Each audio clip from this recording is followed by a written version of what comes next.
I badly forgot to wear the batik. You look so handsome in batik, sir. Oh, thank you, thank you.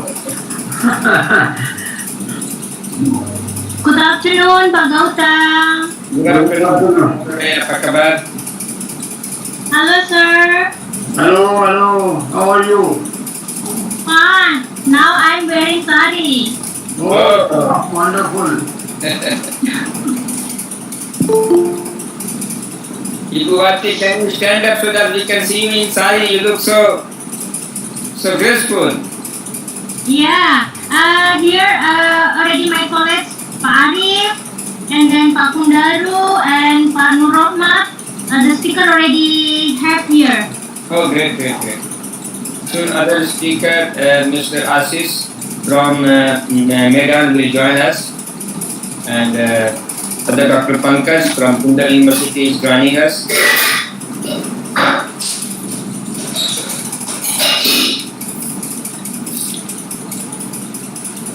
Ada foto-foto di belakang Ibu, siapa itu? Kelihatannya orang India. Iya, orang India, Pak. Siapa mereka? Itu gadis India dengan suaminya dan anak-anaknya. Oh, luar biasa. Di mana Ibu Bandana? Sebenarnya masih siap-siap. Sure. Thank you. Tayo अभी तो बोलना करने के लिए बाद में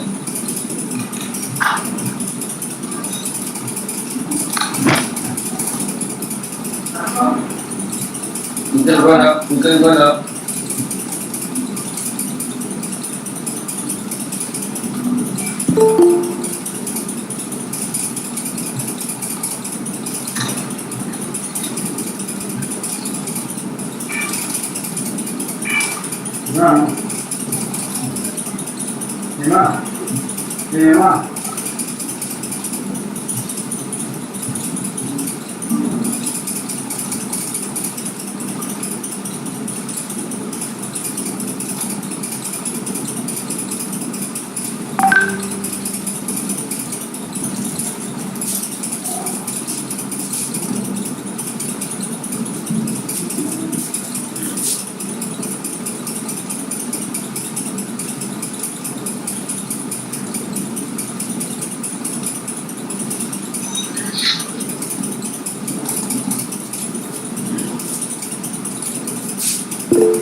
lagi ngobrol dulu, Pak Nur Rahmat, Pak Kundaru, Pak Arif, monggo. Terima kasih Bu undangannya Bu.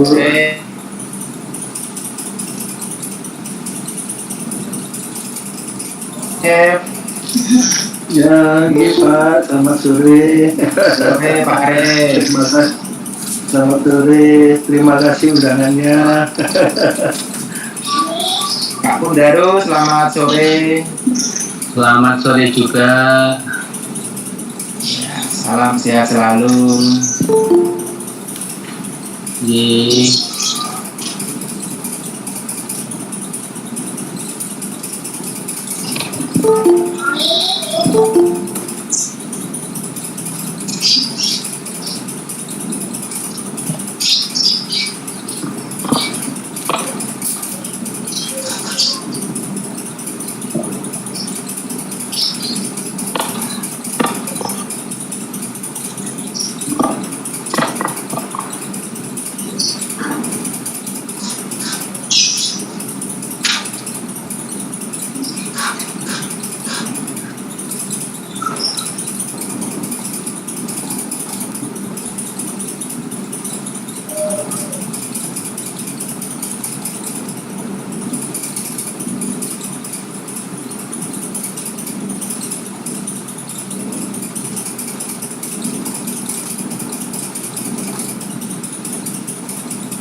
Halo Bu Ari.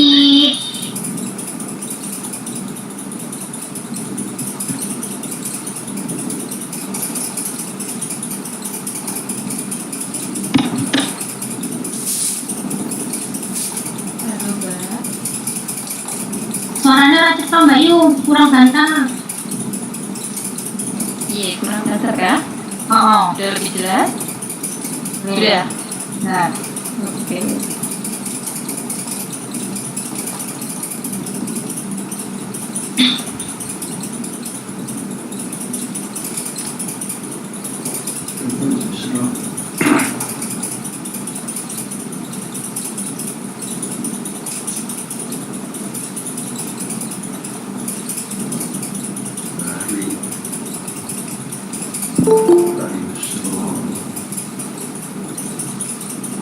Syukriya.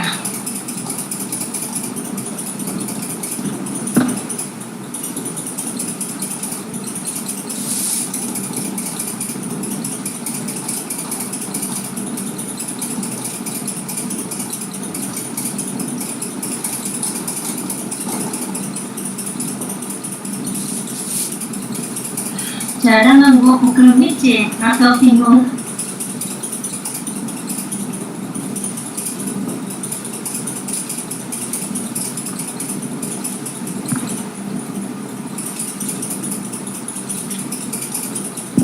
Sudah nonton Pak Arif. Ini suka sonten Ibu. Siap sinten. Ini suka sonten. Sudah Pak, sudah. Bu Ari. Injil Bu.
Ada Pak Yusra sepertinya.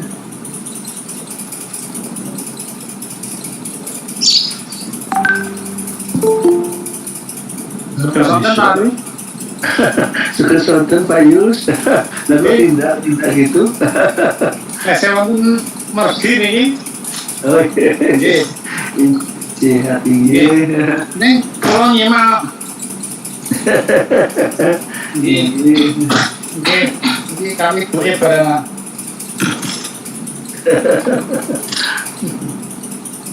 Nggih, dereng wit. Dereng Pak. Nggih, kowe kula nderek. Mangke mugi-mugi lancar. Amin. Kula video nggih. Nggih.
Think the first good morning, good afternoon, everyone, and selamat sore to my Indonesian friends, colleagues, and professors and teachers. And before I start the formal ceremony, we have a small ritual of lighting the lamp with the permission of the excellent Ambassador Gavaregi. Let me take the opportunity that since he is not here, so I have to light the lamp on his behalf. As a keynote speaker, he is supposed to light the lamp, so, but he is not there. So on his behalf, I take his permission to light the lamp before formally start this webinar. Please go ahead. Thank you. I think you guys can see the lamp. It is visible, right?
Now somebody.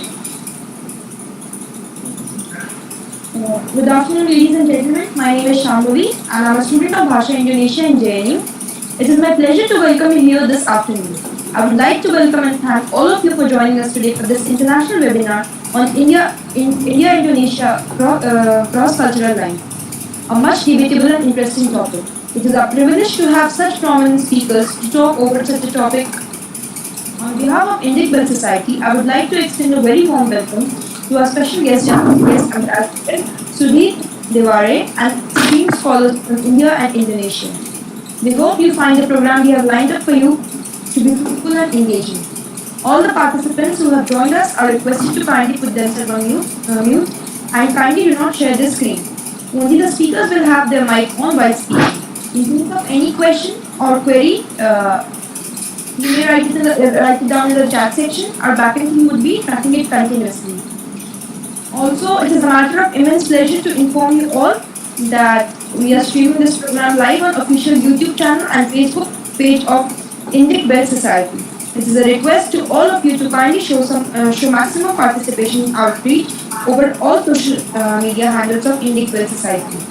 Also, if it is possible, do leave a comment over there and share it on your social media.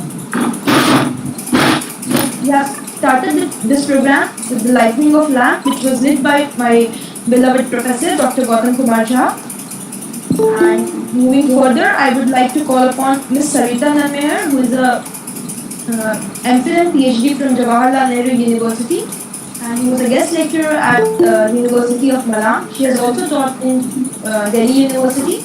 I request her to introduce the house to the chair. Over to Sarita.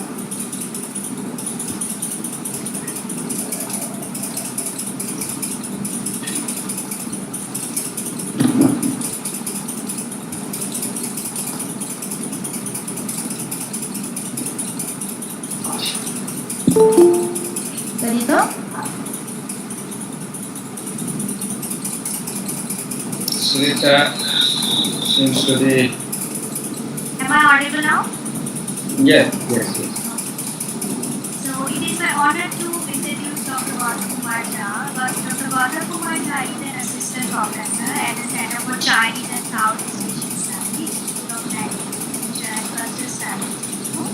It is Bhasha Indonesia. He is the founder of the Indic Bell Society. He studies the Greater India and India's interaction with the Southeast Asian community. The major interests are politics, Islam, society and politics, Southeast Asia affairs, and Indonesian language. He has traveled extensively to Southeast Asia and Caribbean countries, giving lectures and attending international conferences in more than 20 countries. has been implemented in Singapore, 60 MAUs and POC with Indonesian and Thai universities. With Dr. Chan has contributed 8 books and numerous research articles in various journals published in India and Indonesia. In the colonies and in Indonesian media, he has translated the famous Indian classical folk tales Singhasar from Sanskrit into Indonesian. His latest book published last year are a new family chapter. Sarita, could you leave your mic a little bit further? Not closer. So there is this noise. Okay. Noise coming. Thank you for that. His latest book published last year are a new family chapter. We can't hear you clearly. Could you remove your microphone? Yes. Can you speak Good now? now? Yeah. Okay, sir.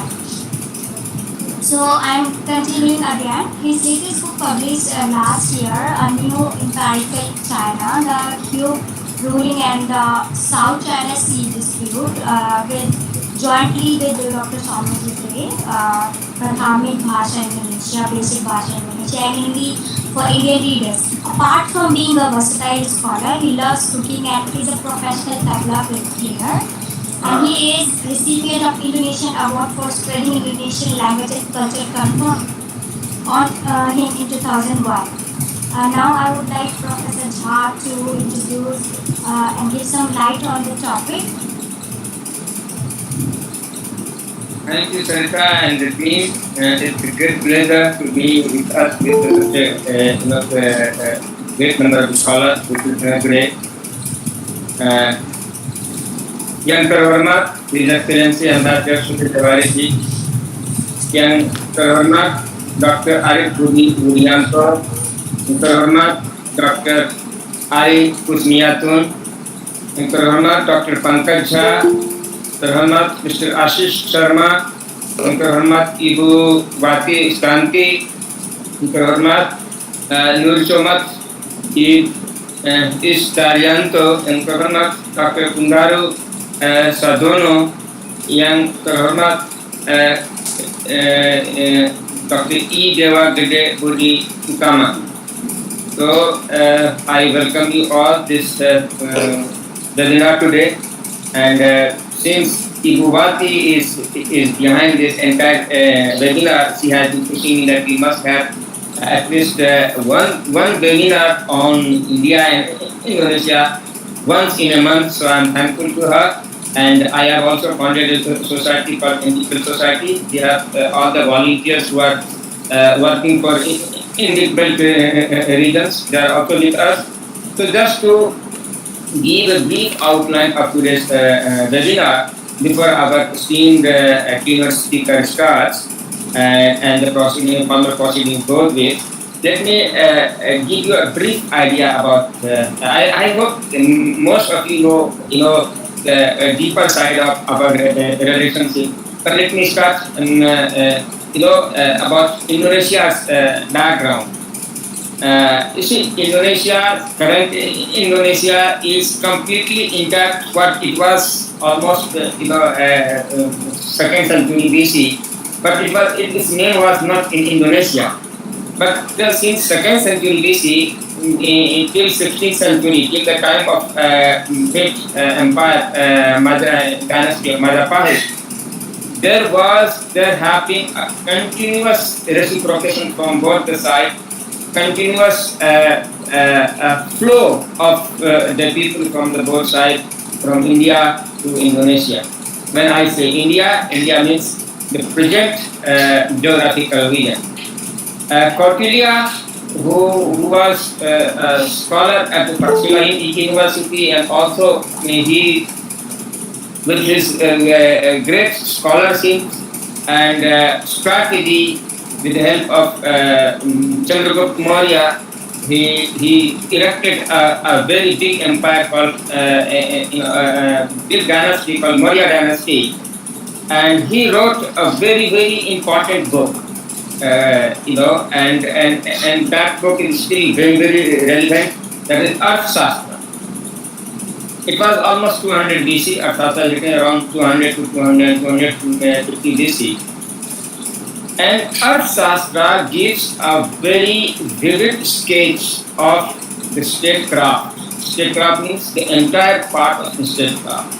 Almost during the same time, and that statecraft was the flow of scholarship, the flow of knowledge was so fast, it was immediately, dispersed across Southeast Asian countries and particularly in Indonesia.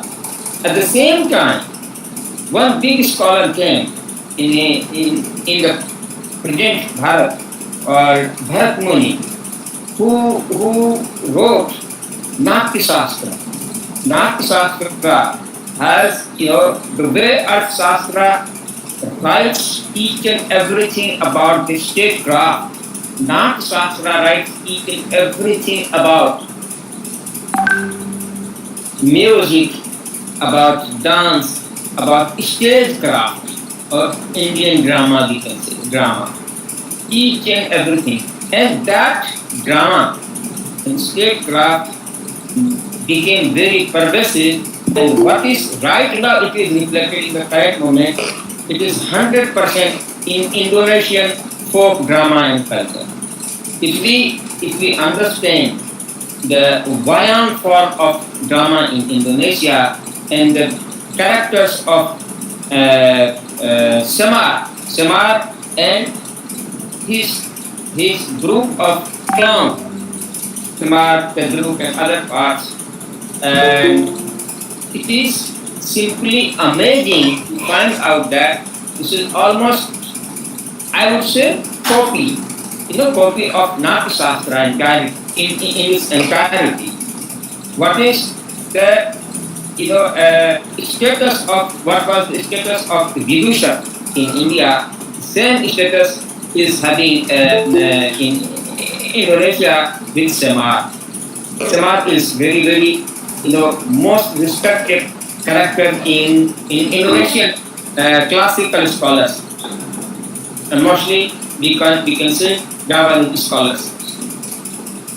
And then come to us Ramayana and Mahabharata.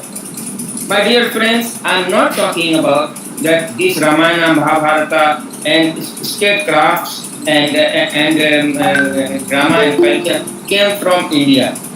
No, this is not what I mean that. What I mean that this entire region was part of one cultural umbrella. So in Indonesia, I always say this is a culture system. The way Kalinga in Chola Empire interacted with Sriwijaya and other dynasties of Indonesia, Java and Sumatra and Malay Peninsula, in Champa, Vietnam and Indo-Chinese countries, it is simply amazing. And there is no one side flowing, there is both sides flowing. That's why in my diaspora research and studies, I really, I cannot imagine the people of Sumatra, they are 100% Aborigine people of Sumatra. They might have come from India. Balinese, they might have come from India, and vice versa. There are Indonesians, in our northeastern side, and they have flown. So we are completely mixed. So with these words, I will not take much time. I would invite our keynote speaker, Ambassador Sudhir Devare, to come and basically outline our further webinar. But before that, I request our student Sarita to come and give a bias speech of that. Thank you. Thank you so much, sir. It is my honor to introduce Ambassador Sudhir Devare ji. Ambassador Sudhir T. Devare is a retired Indian diplomat. He joined the Indian Foreign Services in 1964. He has served in different positions at several Indian missions abroad, including Moscow, Washington, Geneva, and Myanmar. He was also ambassador to Indonesia and South Korea. As the first Indian ambassador to Ukraine, Georgia, and Armenia. He opened Indian embassies in these new countries in 1992 after these republics were formed following the disintegration of the Soviet Union. As a secretary in Ministry of External Affairs, he was closely associated with the evaluation and implementation of India's liquid policy. He was a member of the National Security Advisory Board. He was also a visiting senior research fellow at the Institute of Southeast Asian Studies, Singapore. He has been associated with the Weatherhead Center of Harvard University, Cambridge, USA. He was Ram Sati Chair Professor at the Symbiosis School of International Studies. Currently, Ambassador Tiwari is the chairman of the Research Advisory Council for the Research and Information System of Developing Countries, a leading think tank on international economic issues in New Delhi. It is during this occasion with the RIS that proposal of free trade agreement with some of the countries of Southeast and East Asia were initiated, and the concept of an Asian Economic Community was articulated. Also the chairman of the Society of Indian Ocean Studies, Ambassador Tiwari, has authored a book, India and Southeast Asia Towards Security and Governance. Now I would like to call Gautam sir to invite our speaker. Thank you, sir.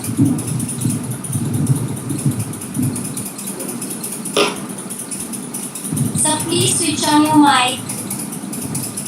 Thank you, Sarita. Ambassador Sudhir Devare, he was ambassador in Indonesia when I was student in Asti, Bandung. And those days I still remember, I used to go, he used to call me from embassy and we used to meet. I performed tabla at the embassy, and it was very great memory. And since that time only, I have been continuously in touch with him. He is just like a great inspiration for me, and also mentor. And whenever, and we have been continuously interacting. So thank you, sir, for accepting our invitation. Kindly proceed. Thank you very much, Professor Jha.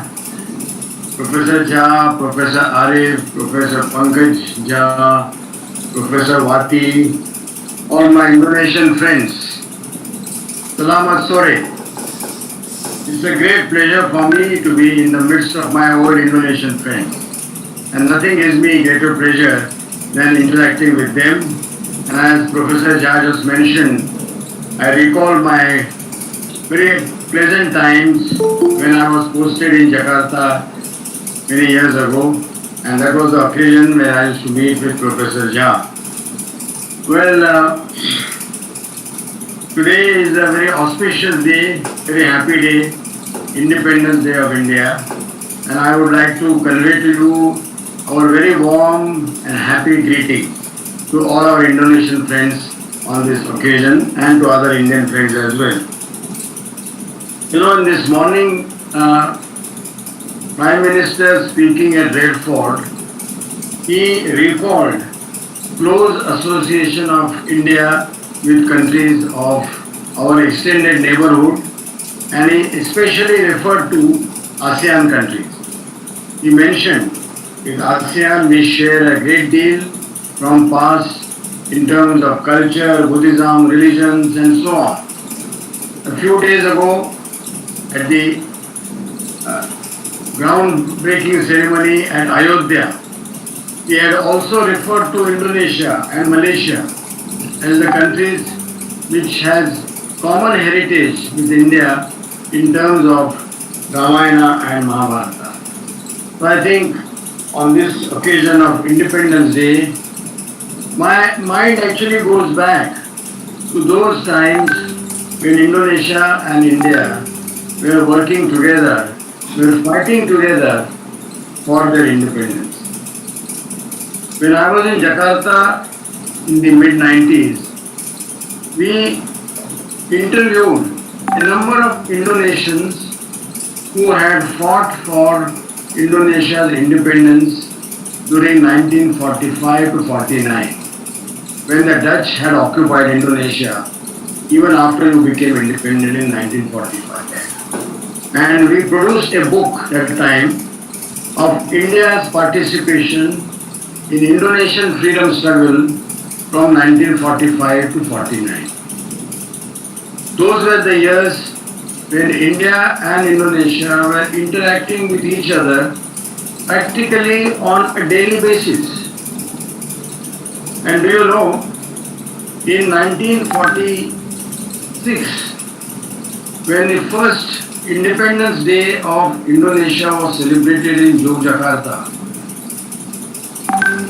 along with the Indonesian flag, they had also put Indian flag in Yogyakarta. Such was the closeness of our relations between the two countries. Friends, we are now in the modern times again interacting in the same way, trying to come together in the same manner as we did in the past. We are also going through similar experience of COVID.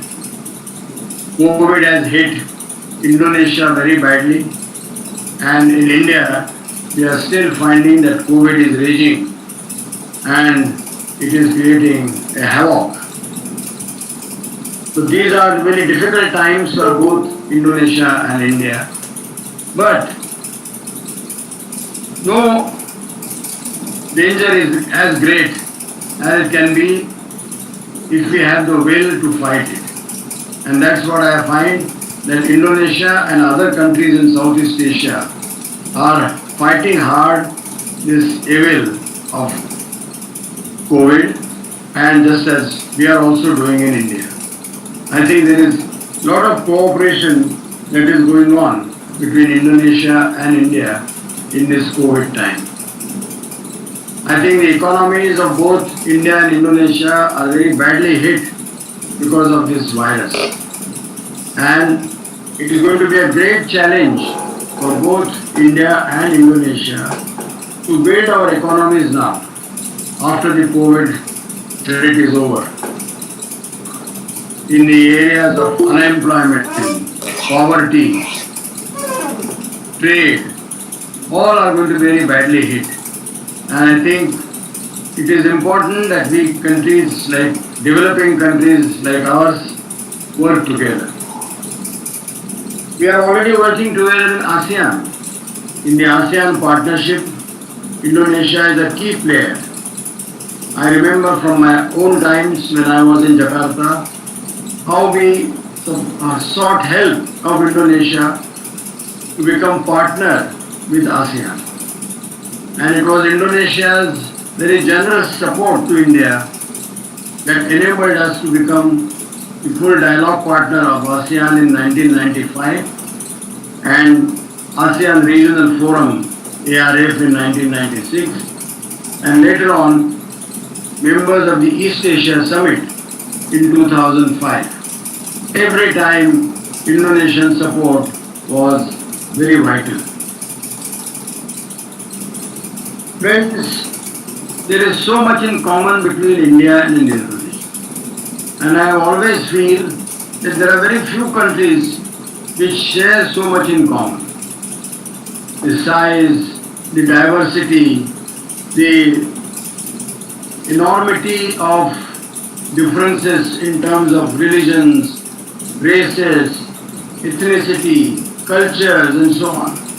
And yet, we both are today very vibrant democracies, developing countries, and our philosophies of universal peace, tolerance, mutual understanding, and generally belief in peace and security have really put us together.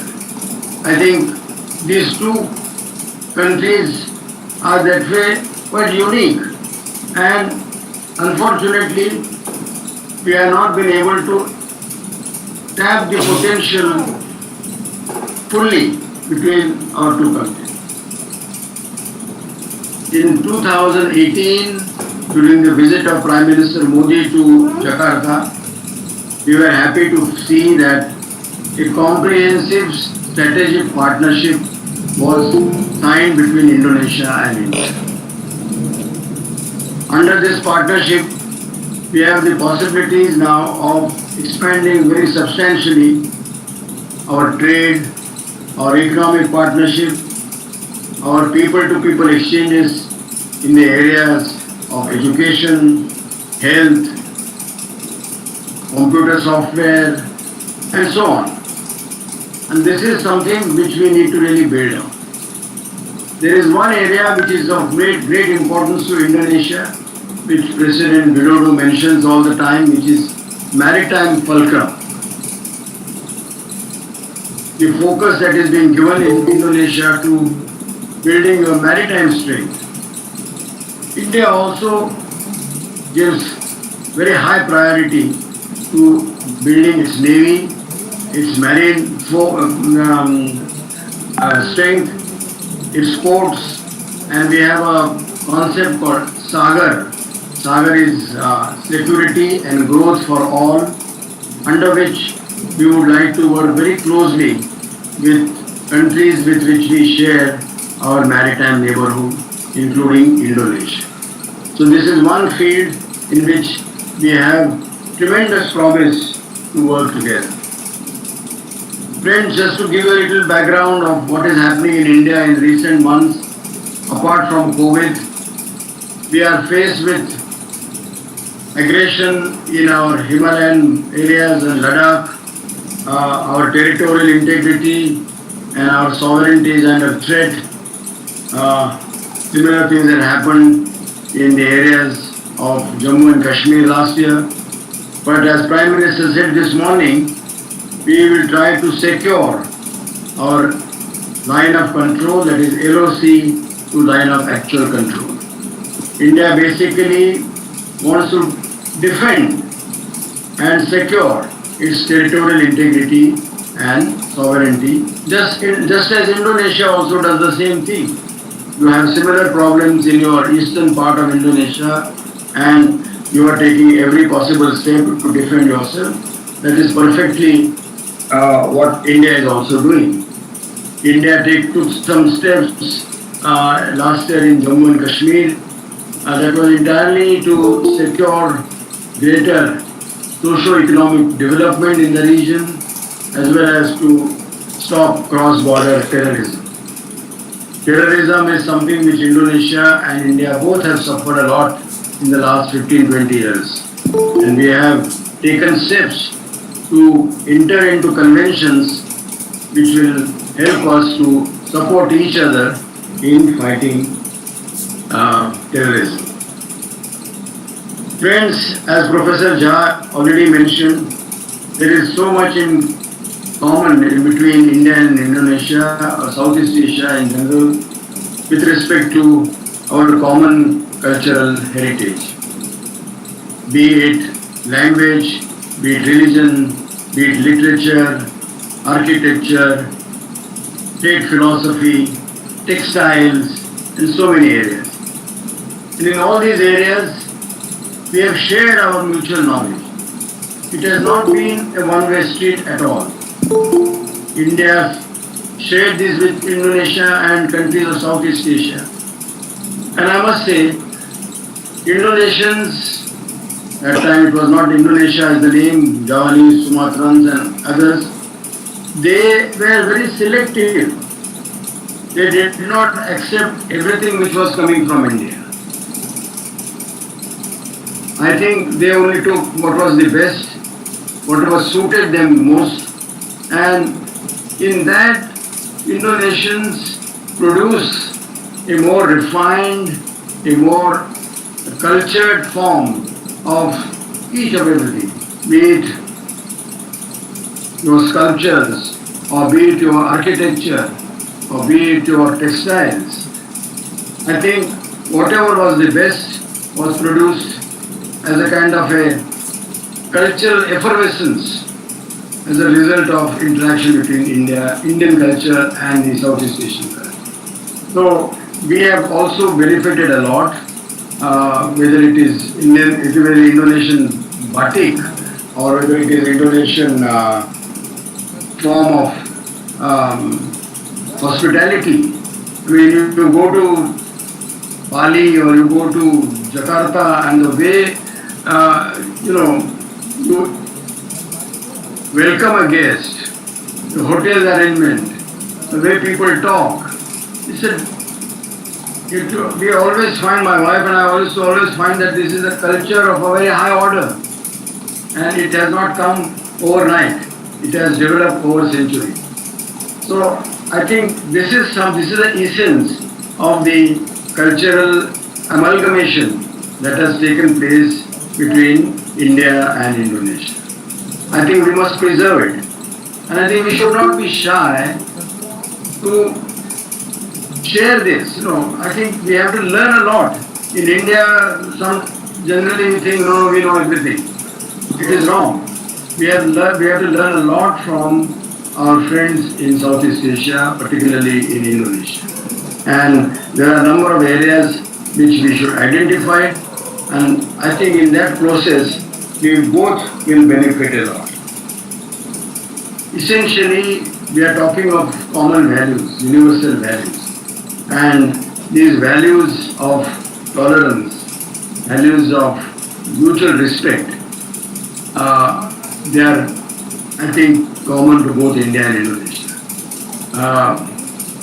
Your principle of Bhinneka Tungala Eka, it is unity in diversity, it is exactly what we have in India too.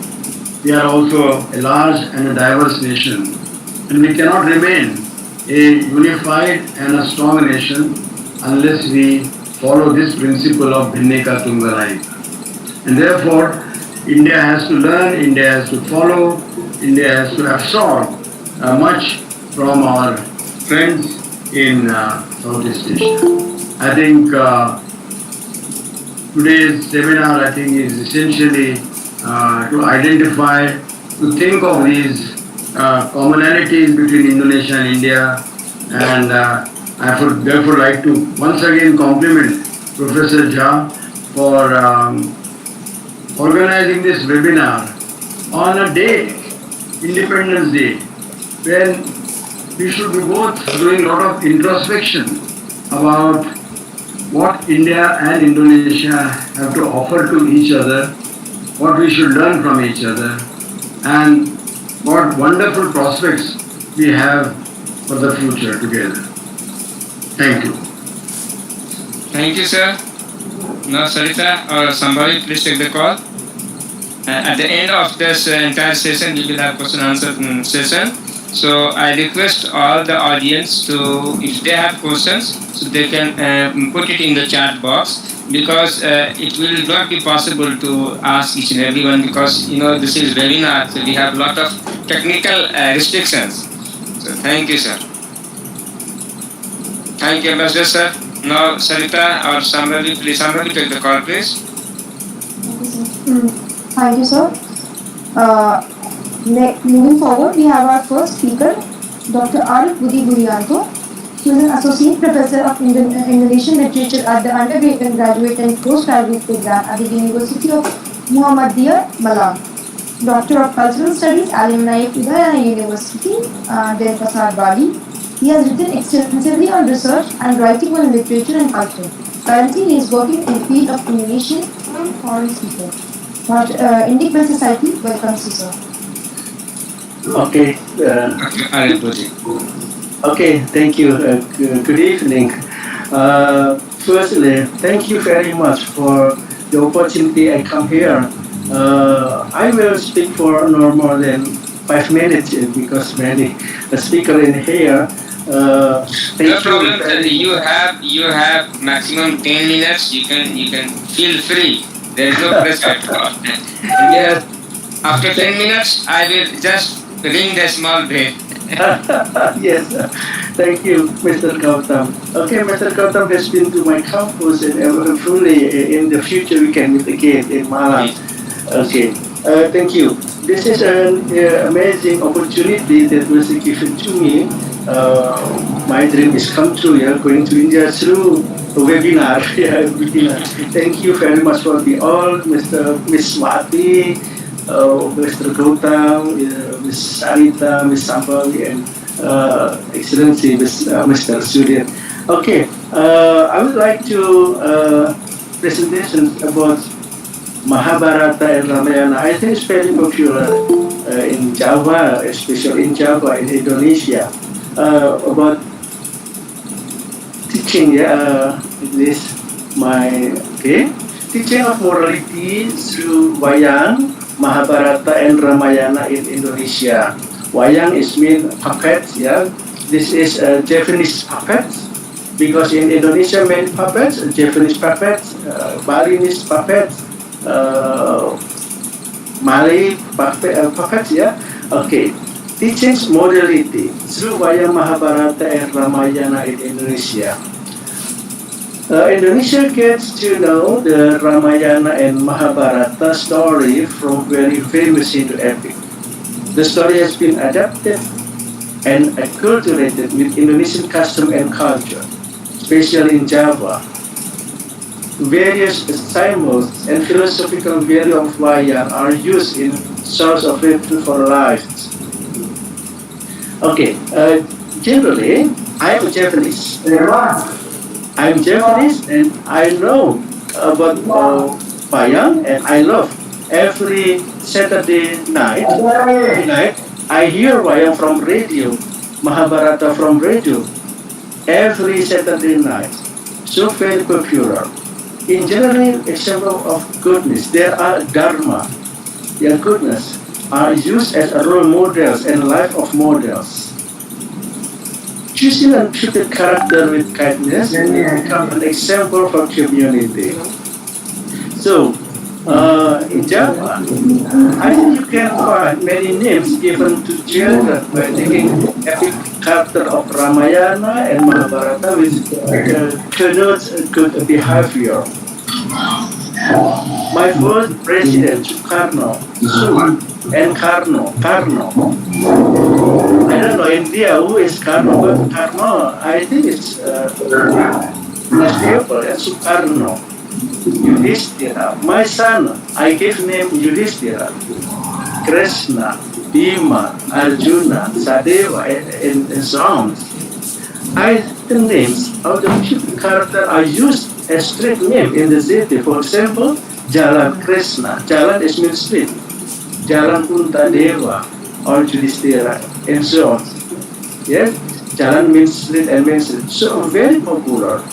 In Malang, I think every radio in Saturday night. Malang means Surabaya. Yeah, Malang is mean East Java. Malang is mean East Java. Every Saturday night we hear the radio about Mahabharata. I think this is a good character. For example, from the Pandawa side, who are widely used because they educate moral goodness and character. Wayang, read story Ramayana and Mahabharata, I think it's Japanese ethic, Japanese worldview, and Japanese idea of the good life. I am Japanese. I know about wayang, but Mahabharata and Ramayana in Japanese perspective, because the Ramayana and Mahabharata in Java, I think the process from acculturations. Ramayana and Mahabharata in Indonesia have experienced adaptation and acculturation. I think it's unique. In fact, there has been syncretism with various religions and beliefs in Indonesia, in Java, Bali, Madura, South Kalimantan, and Malayu. So that wayang story can be said to be a medium to unite a multicultural nation. In present perspective about wayang is not only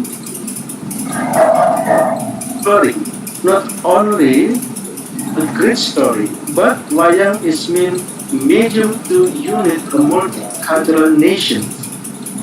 So Ramayana and Mahabharata Otherwise, cultural transformation can transform dynamically following the times.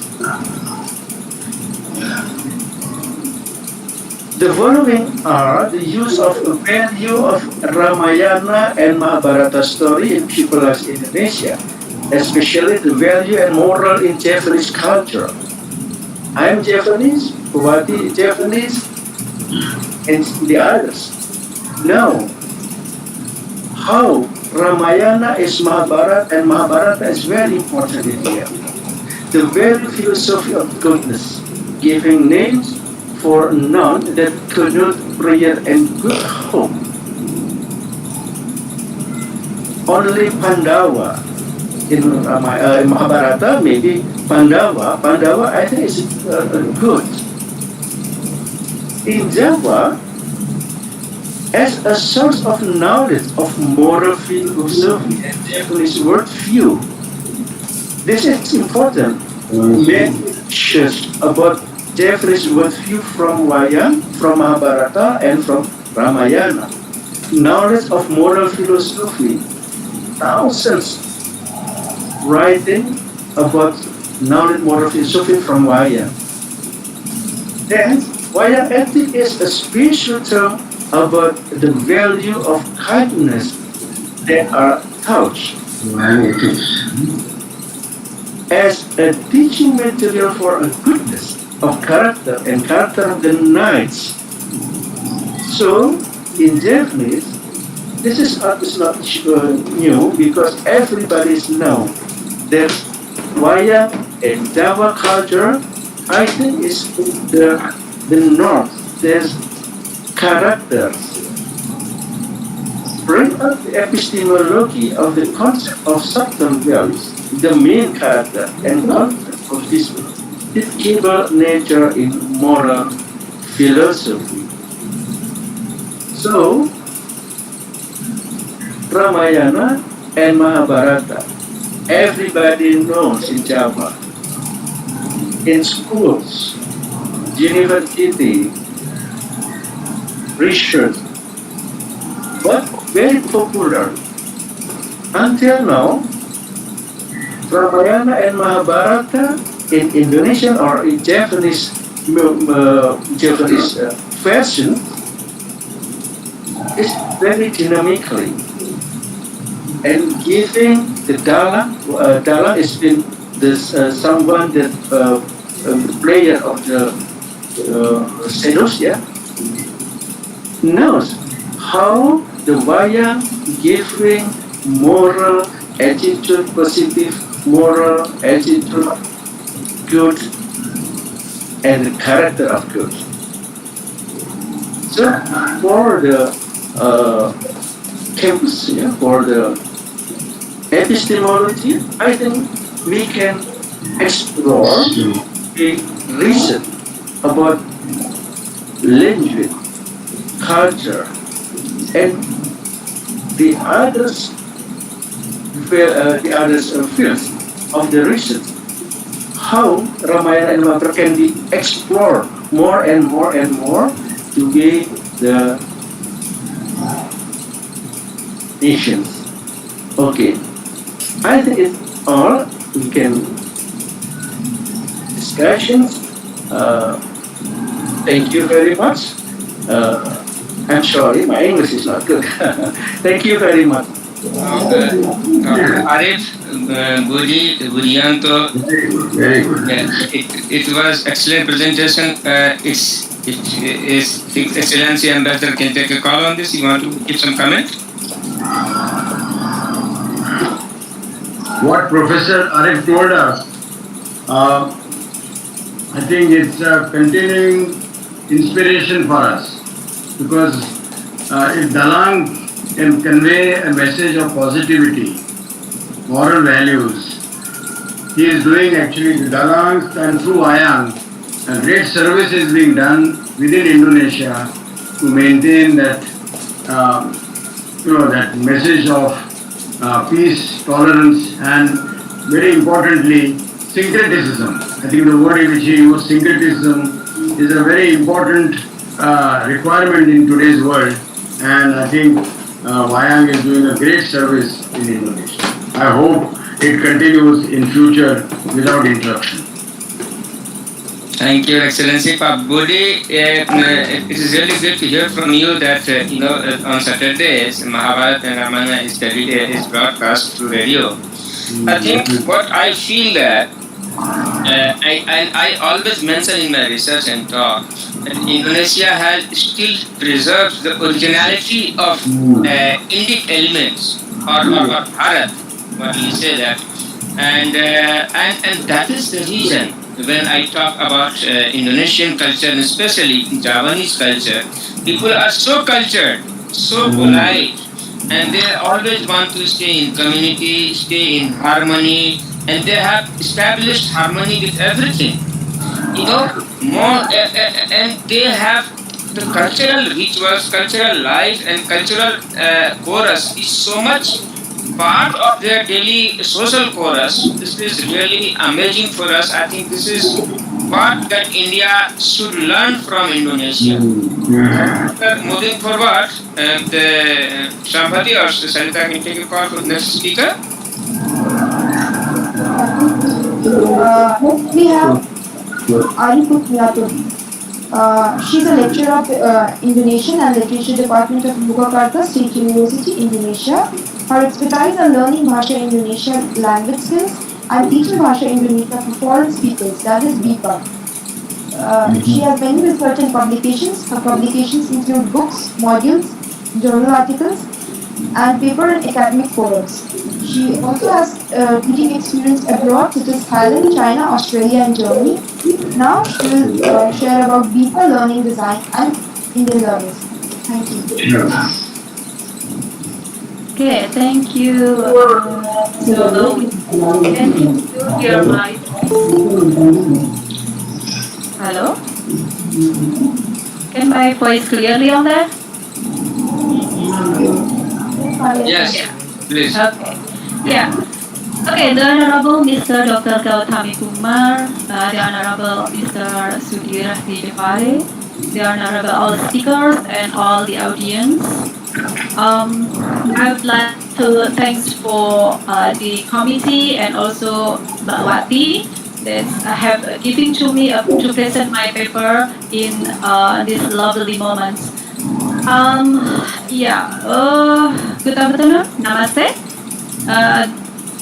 I hope you don't mind if I will present in a bilingual presentation. So I will use Bahasa Indonesia and also Bahasa Inggris because my English is not good enough, I think. So, okay, let me to share my PowerPoint. Wait. I go there. Yeah. What the starting? Not yet. I think I must. Yeah. Okay. Can you see now yet? I can share.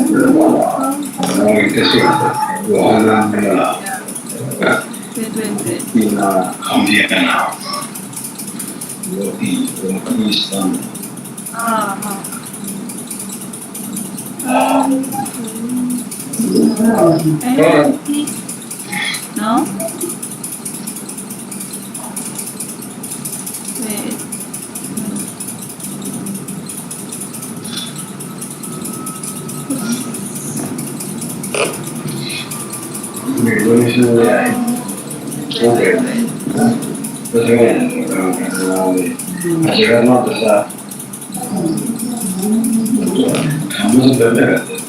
think I can open my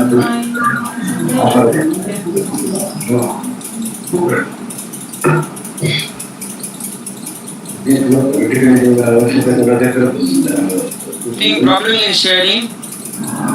Yeah, I think so. Wait. You turn on, click the present now. The right side, most right side, click the present now. No, I know, but I just looking for my phone. Okay. Okay. Can you see?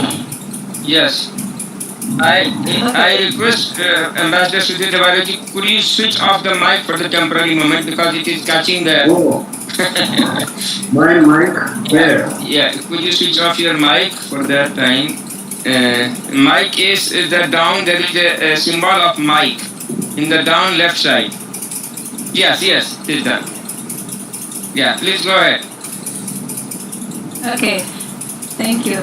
Today we will talk not only about the academic things, I think, but also today we face to face in the cyberspace to strengthen our friendship, right? So after the extraordinary Mahabharata, as you know that Mahabharata is one of my favorite movie actually. It's come from India. And now I would like to talk about the learning Indonesian, especially for Indian learner. So I will start with the Indonesian. Maybe in the future I will mention Bahasa Indonesia. So Bahasa Indonesia is one family with the Malay. As you know that Indonesian and Malay very similar. So many word is same, and also actually Indonesian and Malay is Malayo-Polynesian that belongs to Austronesian language family. So it's one family, so that's why it's so similar with Indonesian and Malay. And also the Indonesian is become official language in Indonesia and now in ASEAN. But in Indonesia, it since of the youth pledge in October 1928, that's become national. As you know that we have more than 650 local language in Indonesia, but we use Bahasa Indonesia to be official language. And yeah, it's Indonesian is also Hindi actually included in the 10 most spoken language. Can you guess the Indonesian or the Hindi is in the which order? Maybe 1, 2, 3, 4, 5 to 10s. Yeah, let me see that Indonesian and Hindi actually I found in 2019 that this is the data that Hindi is in the top 3 that has more spoken languages in the world, and then Malay and Indonesia in the 9. So actually this is a large people speak with Indonesian. Jadi kalau dilihat banyak sekali orang berbicara dengan bahasa Mandarin, English, Hindi, Spanish, Russian, dan juga ternyata Malaysia dan Indonesia punya penutur yang cukup banyak di dunia. So this is the start to talk about the BIPA. Next, BIPA. BIPA adalah satu program pembelajaran mengajarkan bahasa Indonesia yang di dalamnya juga budaya untuk penutur asing. Ini bagi orang yang tidak bisa berbahasa Indonesia. So BIPA itu bertujuan untuk enable foreign speaker to be able to speak Indonesian. Jadi biar bisa berbicara bahasa Indonesia.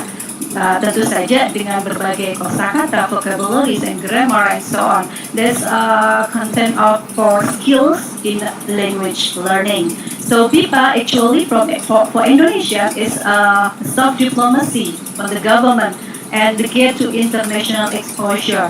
Because so many people in the world sometimes don't know Indonesia. Maybe they know about Bali, but Indonesia, some of them still don't know. So Bahasa Indonesia become a soft diplomacy to knowing Indonesia on the world.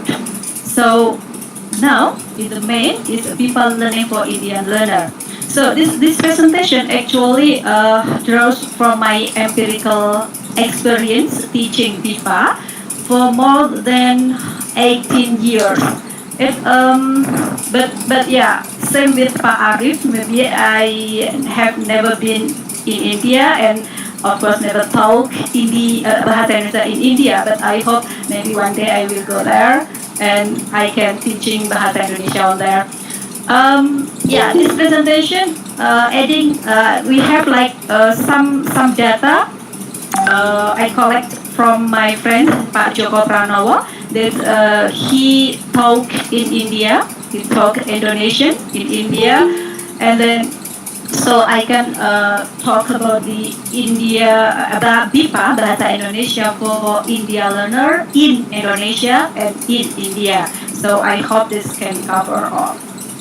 So when we talk about the BIPA learning, or I think it's all about the learning, so we of course talk about the learning aspects. It's cover namely curriculum, syllabus, learning strategy, teacher, learner, teaching material, media, evaluation. So this like a complete then when we design of the learning.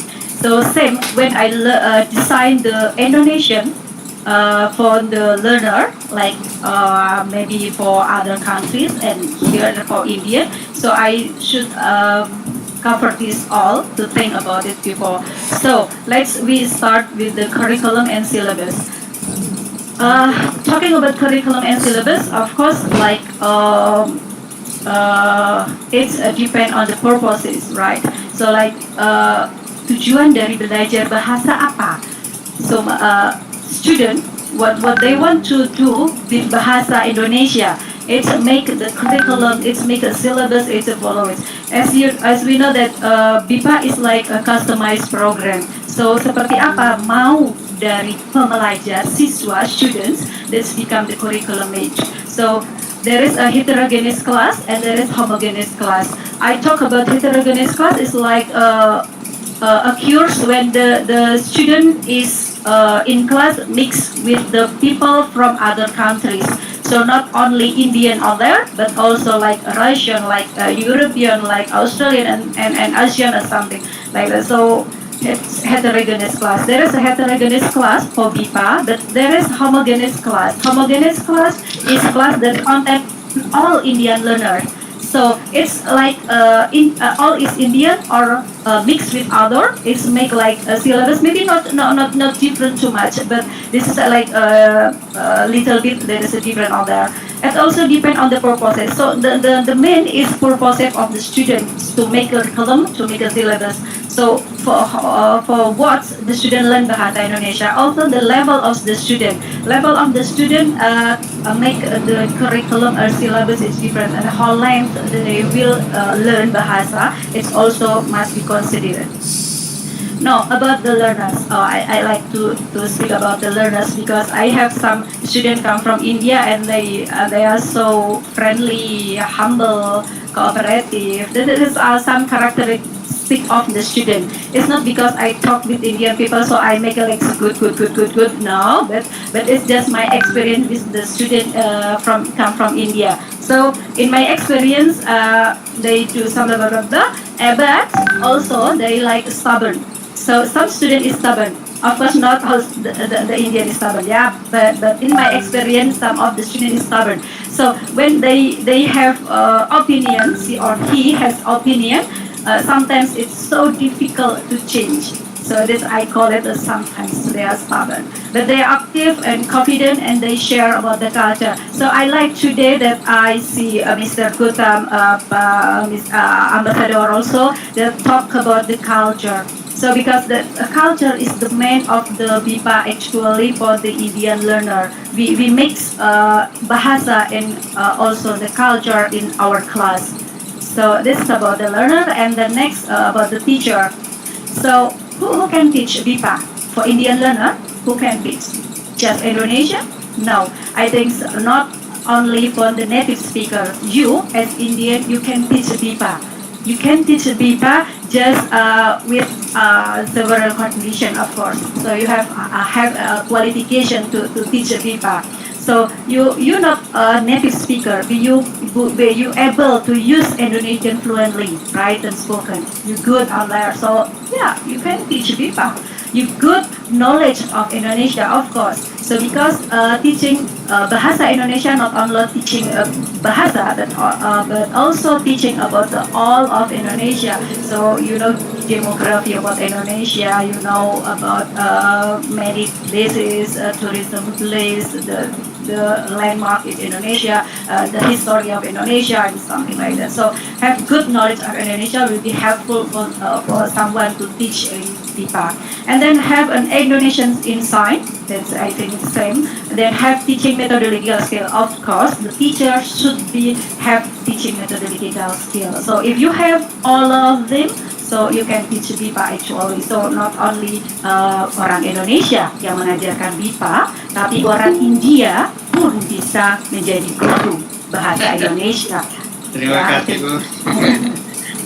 Okay, next teaching material. For teaching material, I note three parts, like based on the need of learners. This is basically so based on the needs of learner. And then the second is what is the purpose, like general or specific? Because I have experience to teaching general purposes, like they want just for to communication, just want to go Indonesia and to speak with Indonesian people. Okay, so that's a general purposes. So the teaching materials is only just what is the introduction, the daily activity or something like that. But if you have like specific purposes, the teaching material is different. So for example, I have experience to teaching the student come from India.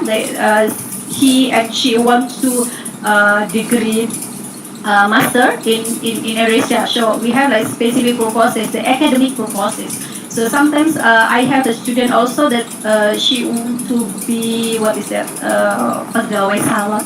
This is just for the work. So the material is like around about the what is it, the beautiful case or something like that. So it just what is the purposes of the students to learn bahasa Indonesia. And the next is the level. From CEVR, so Common European Framework References, we have like A1, A2, B1, B2, C1, C2. So what's level? So the teaching material is really different. So the basic and the advanced, it's really different material. So that's about the teaching material. So we should learn about this. But especially for Indian learner, this is very special. The teaching material, of course, this is about the culture. Because we have similar culture. We have like, what is it, interesting, same, what is respectful with the culture. So included material about the culture is very interesting for the students. Ya, berikutnya adalah bagaimana strategi mengajarnya, how to learning strategy, and of course is included media. So berbicara tentang strategi, berbicara bagaimana mereka belajar di dalam pembelajaran BIPA. I think this is rather different, but I don't know in Indian classes maybe, because in Indonesia relationship teacher and learner is very close. So sometimes we make relationships. You can like, conclude Ibu in 2 minutes. Thank you. Yeah, okay, thank you. So this in class, outing class, a lot of emphasis mixing language and culture. So bringing the dancing, sing a song of India is very, they like it so much. And then watching the movie, there's a lot of things that we can do. This is just a photos that you can see. This is in class, outing class, mixture between languages, but also the culture that we bring in the class Bahasa Indonesia. So my conclusion is that learning BIPA not only learning about bahasa, but also learning about the culture and also Indonesian as a whole. This will make us strengthen our friendship of Indonesian and India. So that's all. Thank you.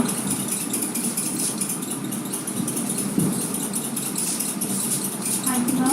This is indeed an informative session. Next, I would like to call upon Akshat to introduce the next speaker.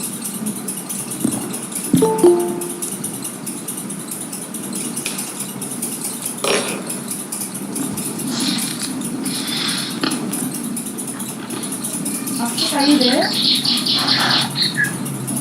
Yes. Just hold on a second. Just let me brief about Ibu Ari. Thank you, Ibu Ari, for such an excellent presentation. You have talked about, in fact, on behalf of Indonesian government or Indonesia, how to spread Indonesian language for us. And you have also said that if any Indians wants to teach Indonesian language, I think we have good students are coming, so they have great opportunity to learn and further teach. So it's really great. But if we see the Indonesian language prospects and perspective in India is really great. We have not been we have not been able to do much in this regard. Probably help from Indonesian side would be better. That in fact, when I joined JNU, immediately after 2 to 3 years, we have started many Indonesian language program in different university in India, JNU and then university. But slowly, probably the bureaucratic process between the two countries stop such things. So we have to really create, a very strong efforts. Strong. You have to push it that we both these countries that Hindi should be also only 1 or 2 places it taught in Indonesia. So during this, digital time, I think it should be easier for us to get. So let us, after this webinar, we can talk how both of us can explore the possibilities to teach Indonesian and Hindi in both the countries. Thank you, Buhari. Now next, please. Akshay.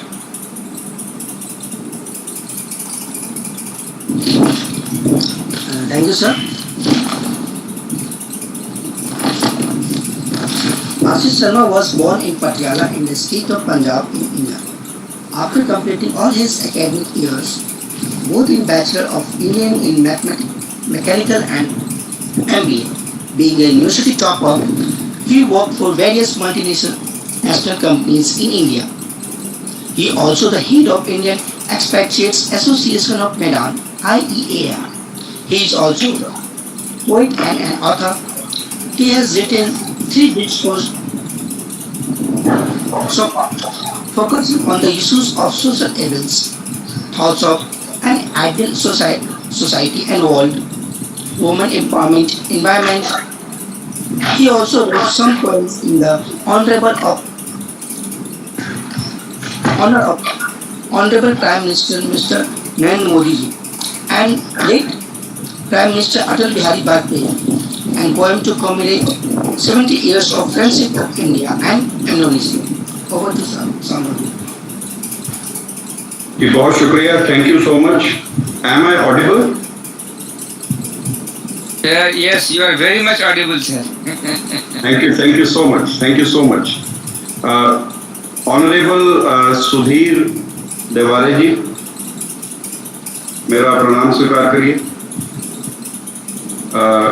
Gautam Kumar Jha ji, and all the panelists in today's international webinar. First of all, I would like to give my sincere thanks to Dr. Gautam Kumar Jha to give me this opportunity that I am a part of this webinar, which is really going into a very, very knowledgeable platform, and I hope it will take more heights. Actually, I am no one to speak when already Honorable Sudhir Devare ji and Gautam Kumar Jha ji has already elaborated so much on India and Indonesia. I would like to just introduce myself first of all. I am here for 8 years. I work as general manager in a multinational group here. I started writing, from year since 1991. I am also writing. So far, I have 3 books published already in India. In all these books, I have written the poetry in Hindi. My original poetry is in Hindi. And in the same books, my wife Yogita Sharma has given the translation in English so that language is not a barrier and the good thoughts should travel to the readers. First of all, my experience in Indonesia has been really wonderful. Wonderful people, friendly people, and they take you to a comfort zone, which generally, when you travel to the other countries, you don't find that, because a lot of courtesies and all that, it's amazing. And I'm also very amazed to see that sometimes you all know much better than us, for Mr. Shah Rukh Khan and Mahabharata, the new series which is going on. Because if you ask me, I know the old Mahabharata series better because I had seen that whole series in the television. I was amazed when when the new Mahabharata series crew it came to Jakarta, and I was overloaded with a lot of leads, applications coming to me that everyone wanted to go to Jakarta to see that, and I had to actually disappoint many of them because I cannot allow my business to go unattended. So it's really amazing, the craze for Bollywood, the craze for the respect, and it's really amazing. We have an Indian Expatriate Association of Medan here, which was started in 2016. This association is recognized by the Consulate General of India, and we are very thankful to Honorable Consul General Shri Raghu Gururaj and the previous Consul Generals who have always given us a good support. And I am the president, I am the first president rather for this association for last almost 4 years. And together we have done a lot of events and cultural events wherein we involve the friends of India, all our Indonesian friends. And sometimes our kids and our performers are amazed to see that how Indonesians can perform and dance on Indian Bollywood tunes. It's really wonderful. Since today I have been given a chance to come on the cultural ties, talk on the cultural relations, I would like to, with your permission, sir, I would like to recite my poem, India, Indonesia. If you permit me, Mr. Honorable Sudhir Davareji, I will recite in both Hindi and English. Thank you, sir. I got your signal. I think you are on mute. Please. Thank you. Yeah. This poem I wrote, and the word and the heading I gave India, Indonesia, because we feel that India, Indonesia are very close friends. So I never thought of any title which can be better than this. It's the poem says India, Indonesia. I will speak 2 stanzas in Hindi, then I will translate that in English, which was done by my wife. And this poem came in my 3rd book, which is Emeralds Carved with Thoughts, कुछ पन्ने विचारों से तराशे हुए, as a featured poem, as my dedication to the 70 years of wonderful friendship between the 2 great nations, India and Indonesia.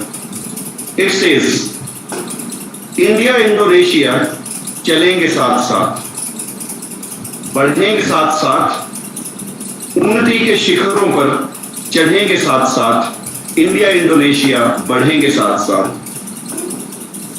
India Indonesia कितनी है समानता, India Indonesia कितनी है समानता, अनेकता में एकता,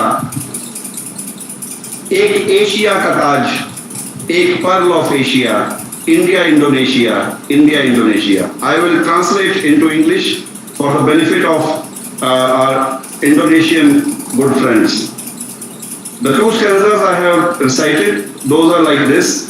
India, Indonesia will march together. India, Indonesia will progress together, will climb up the peak of the development together. India, Indonesia, there are so many similarities. Unity in diversity, which is the foundation of the both nations. Unity in diversity. One is crown of Asia and other is pearl of Asia. India, Indonesia. I come on the Hindi side, the original Hindi side. Modi Jokowi हैं, दोनों हैं महारथी. Modi Jokowi दोनों हैं महारथी. ऊंचे सपने पक्के निश्चय और हैं मन में सादगी. दुनिया कहे वह क्या अटूट मित्रता. India Indonesia, India Indonesia. Ramayana के अंश यहाँ काकाविन रामायण में मिलते हैं. कृष्ण अर्जुना की महाभारता को इंडोनेशिया कहे Bharat Yuddha, India Indonesia, India Indonesia. I will translate for our friends. I said Modi Jokowi. Modi is our Honorable Prime Minister and Bapa Joko Widodo is Indonesia's President, and we have seen their bonding in 2018. I also, went to Jakarta with my wife to listen to our Honorable Prime Minister, and we had a, photo session with him also. It says that Modi Jokowi are both great leaders, high dreams, firm determination, and they have simplicity in their hearts. The world says, wow, unbreakable friendship. India, Indonesia. We find the elements of Ramayana in Kakavin Ramayana. Mahabharata of Krishna and Arjuna. Indonesia calls it Bharata Yuddha. India, Indonesia. I come to the Hindi side. Bali ke kan mein. Bali, everybody knows the island of Bali. बाली के कण कण में शिव की आराधना, कहते हैं महर्षि मार्कंडेय ने भी की यहाँ साधना। India Indonesia. सदियों से जोड़े हमें हिंद महासागर, सदियों से जोड़े हमें हिंद महासागर, सभ्यता को जोड़े ब्रह्मनान मंदिर, व्यापार हमें जोड़ता, संगीत हमें जोड़ता, ओडिशा मनाए बाली यात्रा। India Indonesia, India Indonesia. I will translate the two stanzas for you. It says, Shiva is worshipped in every bit of Bali. It is believed that Maharishi Markandeya also did worship here. India, Indonesia. We are connected by the oceans, by Indian Ocean since ages. Prambanan temple connects our civilizations. Business connects us. Music connects us. As I said that, Bollywood songs, you guys can, sing and dance better than us. So music connects us. Odisha, which is a state of India, celebrates a festival, Bali Jatra, voyage to Bali, India, Indonesia. And this Bali Jatra was also, our Honorable Prime Minister also remarked about Bali Jatra in one of his speech. I'll come to the Hindi side. दोनों ही मनाते Ramadan और ईद, दोनों ही मनाते Ramadan और ईद, देते हैं दुनिया को शांति की सीख। दिवाली, वैसाख और क्रिसमस मनाएं, क्या कहने इनकी धर्म निरपेक्षता। India, Indonesia, India, Indonesia. Nehru Sukarno की दोस्ती कमाल, मोदी जोकोवी मित्रता बेमिसाल। इंडिया, इंडोनेशिया है हाथों में हाथ, ये मित्रता प्रफुल्लित हो, लगे चांद चांद। इंडिया, इंडोनेशिया चलेंगे साथ साथ, बढ़ेंगे साथ साथ, बढ़ेंगे साथ साथ। India, Indonesia. So here completes the Hindi side. I will just translate the final final stanza for our Indonesian friends. It says both the nations celebrates Ramadan and Eid and give the preaching of the peace to the world. Both celebrate Diwali, Vaisak and Christmas. Their secularism is worth admiring. India, Indonesia. Nehru Sukarno friendship was wonderful. Modi Jokowi friendship is matchless. India, Indonesia walk hand in hand. May this friendship flourish and achieve the highest glory. India, Indonesia will march together, will progress together. India, Indonesia, India, Indonesia. Thank you very much. And this is a poem to commemorate the 70 golden years of India and Indonesia friendship. Thanks a lot. Thank you very much. Thank you, Mr. Sharma. It was very great to have you here. And for a long time, I wanted to be in our webinar, and this is the the time when you are with us. And I think our next speaker is Dr. Pankaj, who will talk about on soft power. I think your talk, your poetry would be great fodder for him to further go ahead. I would request, before I request our ambassador to take a call on your talk, I would like to, our team to get together, and also Ibu Wati and Ibu Ari, to translate your poetry in Bahasa Indonesia. Thank you so much. Thank you so much. And Ibu Ari and Wati will, will help us, and this will be really great. We will publish it as it is in our YouTube and whatever possible journals and social. Sure. The poem in Hindi and English has been published in the cover magazine of Indonesia, which is published from Medan. It was, under my exclusive story, which came in their October, last year edition. So it was published in both Hindi and English. It would be my pleasure if, they can translate into Bahasa Indonesia. The poem is yours. The poem is yours. Ambassador Sudhir Dware, kindly shed a light for 2 minutes, please.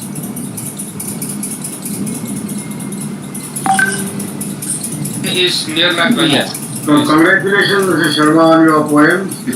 Thank you so much. I think keep writing and publishing Bhasa. That will be a very good idea.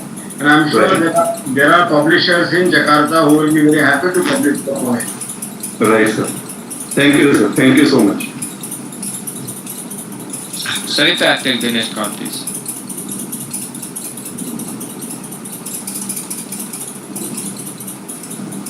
Next speaker, Sarita.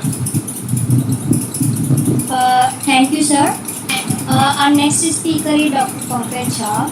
Dr. Pankaj Jha is an associate professor and associate dean research at Jindal School of International Affairs. Dr. Pankaj Jha was research director with Indian Council of World Affairs for more than 2.5 years.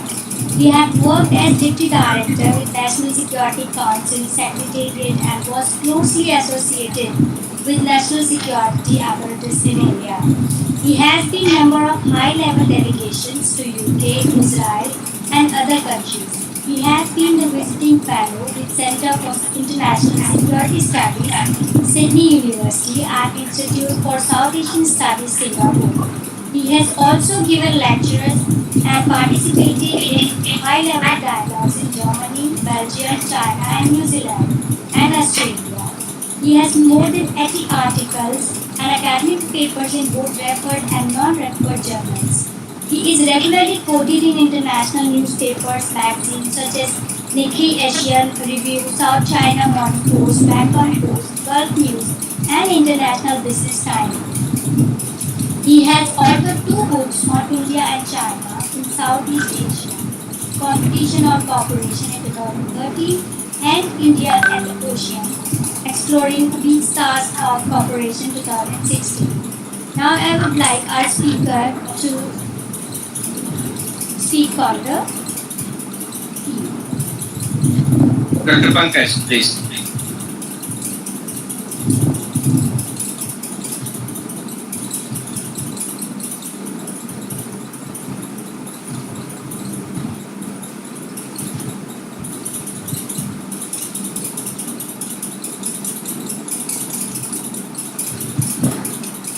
Sir, can you please switch on your mic? It's muted. Thank you.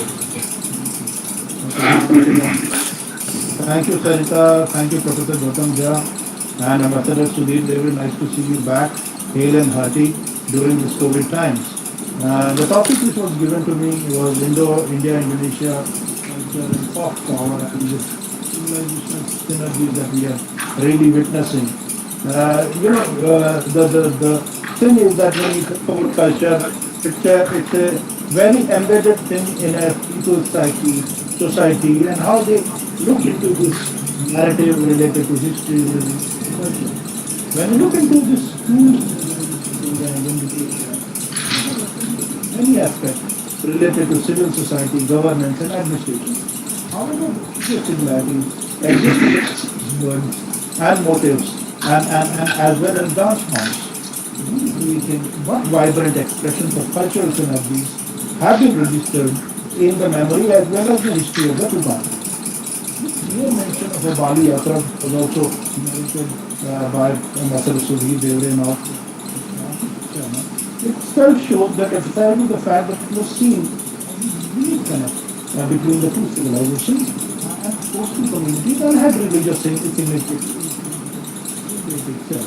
One must acknowledge the fact that Indian Ocean, in the context of India and Indonesia, was a bridge, not a distancing ocean as such.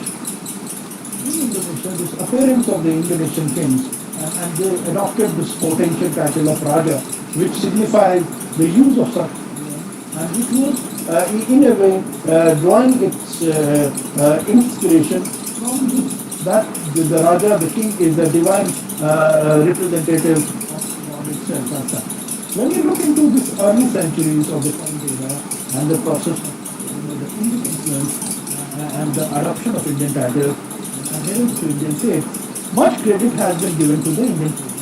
The Hindus or the Gujaratis themselves who have been traversing this Indonesian archipelago.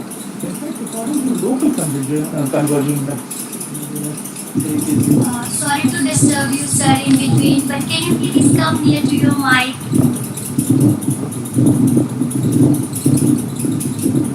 Okay. Now, when according to the myth which was there, it was stated that the Vedic sage Agastya, along with its trident, used to go around the villages and try to convert the chieftains over in this Indonesian, centuries ago. These storytellers also informed that the role of the village head, which was Raitu, was much lesser than the king who was the representative of the god as such. Now, if you look into this influence of Sanskrit and Pali in this Indonesian archipelago, it's quite profound. And if one looks into the script itself, I was surprised to know when I was going through these readings as such that even the script which was used to write down the local languages was one South Indian languages which is Pallava script which was used in Indonesian many places as such. In one of the discourses it was also stated that the communities of Java, Sumatra and the surrounding landmass is also involved into it, the Indian division of society related to different classes, strata, and identifying different kind of work that has been allocated to them.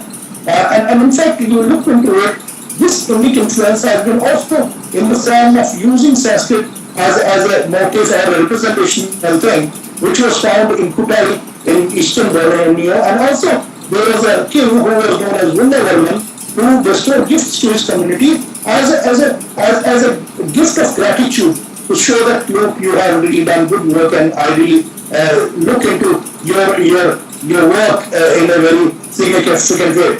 Now, if you look into the far-Yan journey when he was returning back from India, he was astonished to see that the influence of Indic civilization, Indic rituals, and Indic higher priests, which were known as Brahmanas at that point of time, in Sumatra, in one of the places which is known as Hindustan.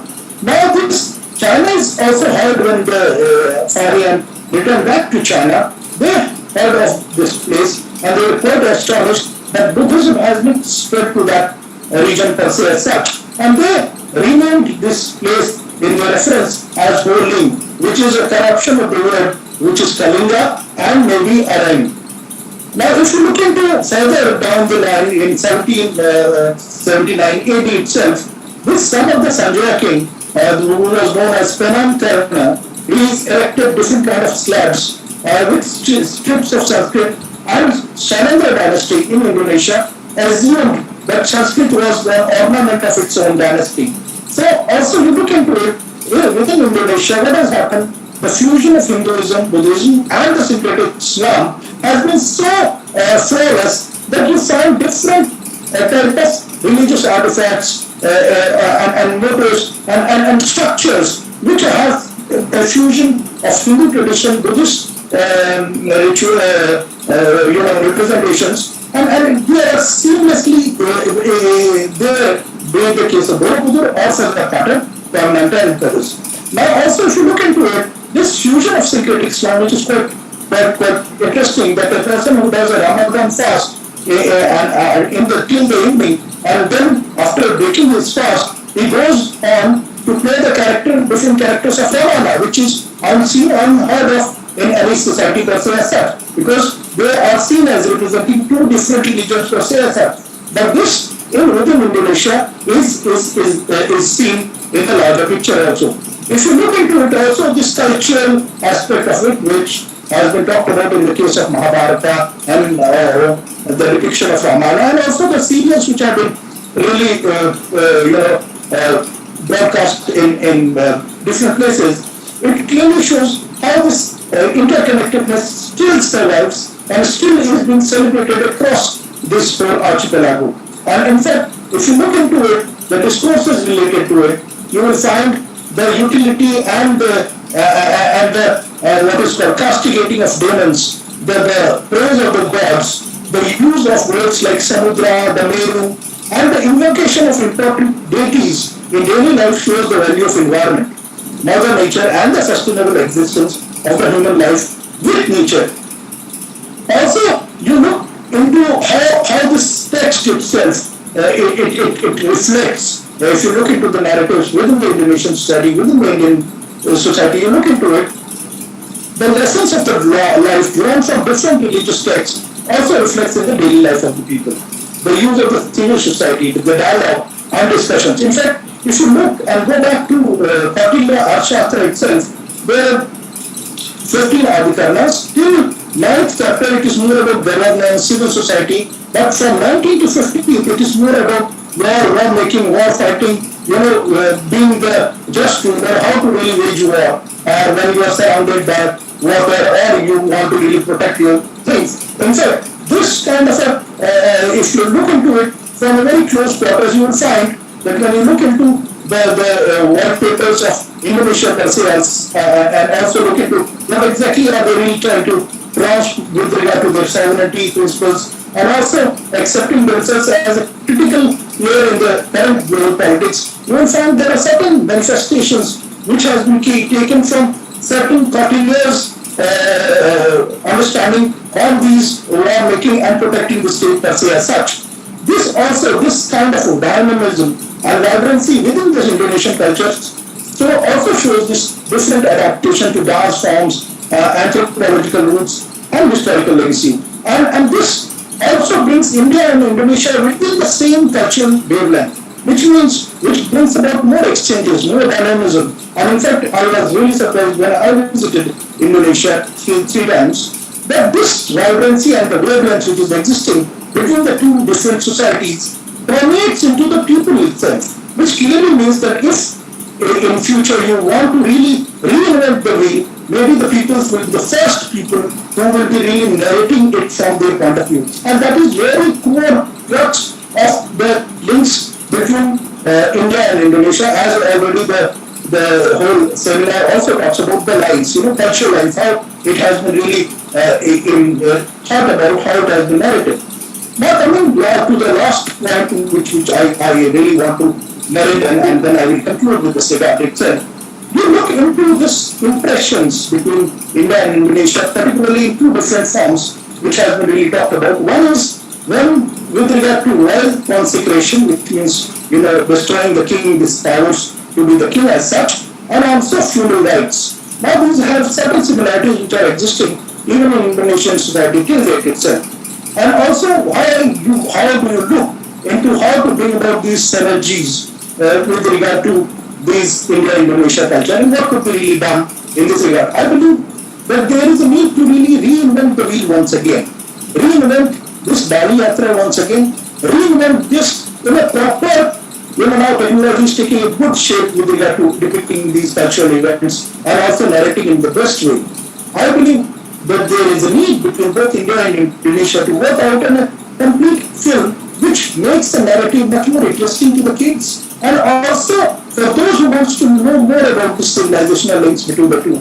Maybe a cartoon series or a cartoon serial which talks about these kind of interactions between the two. The second aspect, and I will conclude with that, is how to make these two civilizations understand what was the legacy, what was the history, and how we are really celebrating that legacy and the history between the two, is to really make a account of those places which are not seen by many. When there might be certain buildings, there might be certain architecture which reflects on it. Maybe a profitable book or a book which can be referred to by the kids. But look, this is what is all Indonesia all about, or this is what all India is all about. Because then they connect to each other in a better way. It might not be possible for anybody to go to Indonesia and see all those places.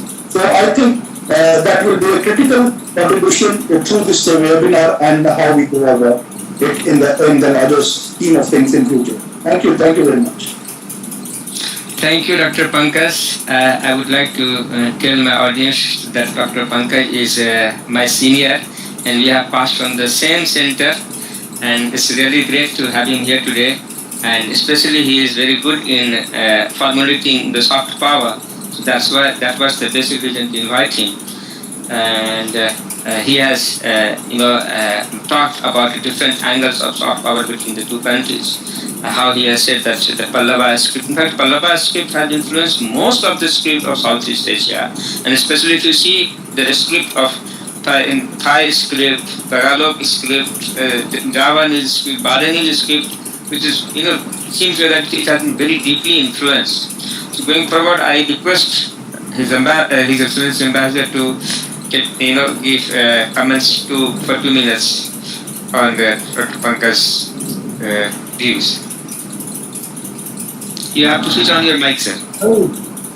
Yeah. It was very refreshing to hear you, Dr. Pankaj Jha, after a long time. We hadn't met in between, I think, for many years now. Well, what you said, I think, is really very apt. We both need to recapitulate our legacy. I think that needs to be conveyed to each other in some form or the other. Cartoon you mentioned, coffee tables can be, film can be. I think the legacy is very rich, and the legacy is not in conflict with each other. The legacies in fact complement each other. And when we talk of Bali Yatra, or when we talk of Brahmanan or Borobodur's, fantastic creations, in many ways they clearly suggest that there was such deep cooperation or understanding between the two, and the aim was not to compete, it was for achieving excellence. And I think in today's world also, the need to aim or attain that excellence cannot be underestimated. And this is something and Indonesia is a very classic example of that. I mean, when Pa Budi spoke about the moral value of Wayang and how Wayang can transmit that value to the society even today, there is something that vitality of that message or that medium is such that it must be preserved. And I think in preservation, first of all, we were to communicate to each other what is the strength, what is the vibrancy, and what is the utility for the future. So I think the takeaway from the seminar should be that we should try to create that legacy, and in what form it can be developed. I think something which all of the scholars who are gathered here can give their thoughts. Thank you, sir. Thank you. Center, please.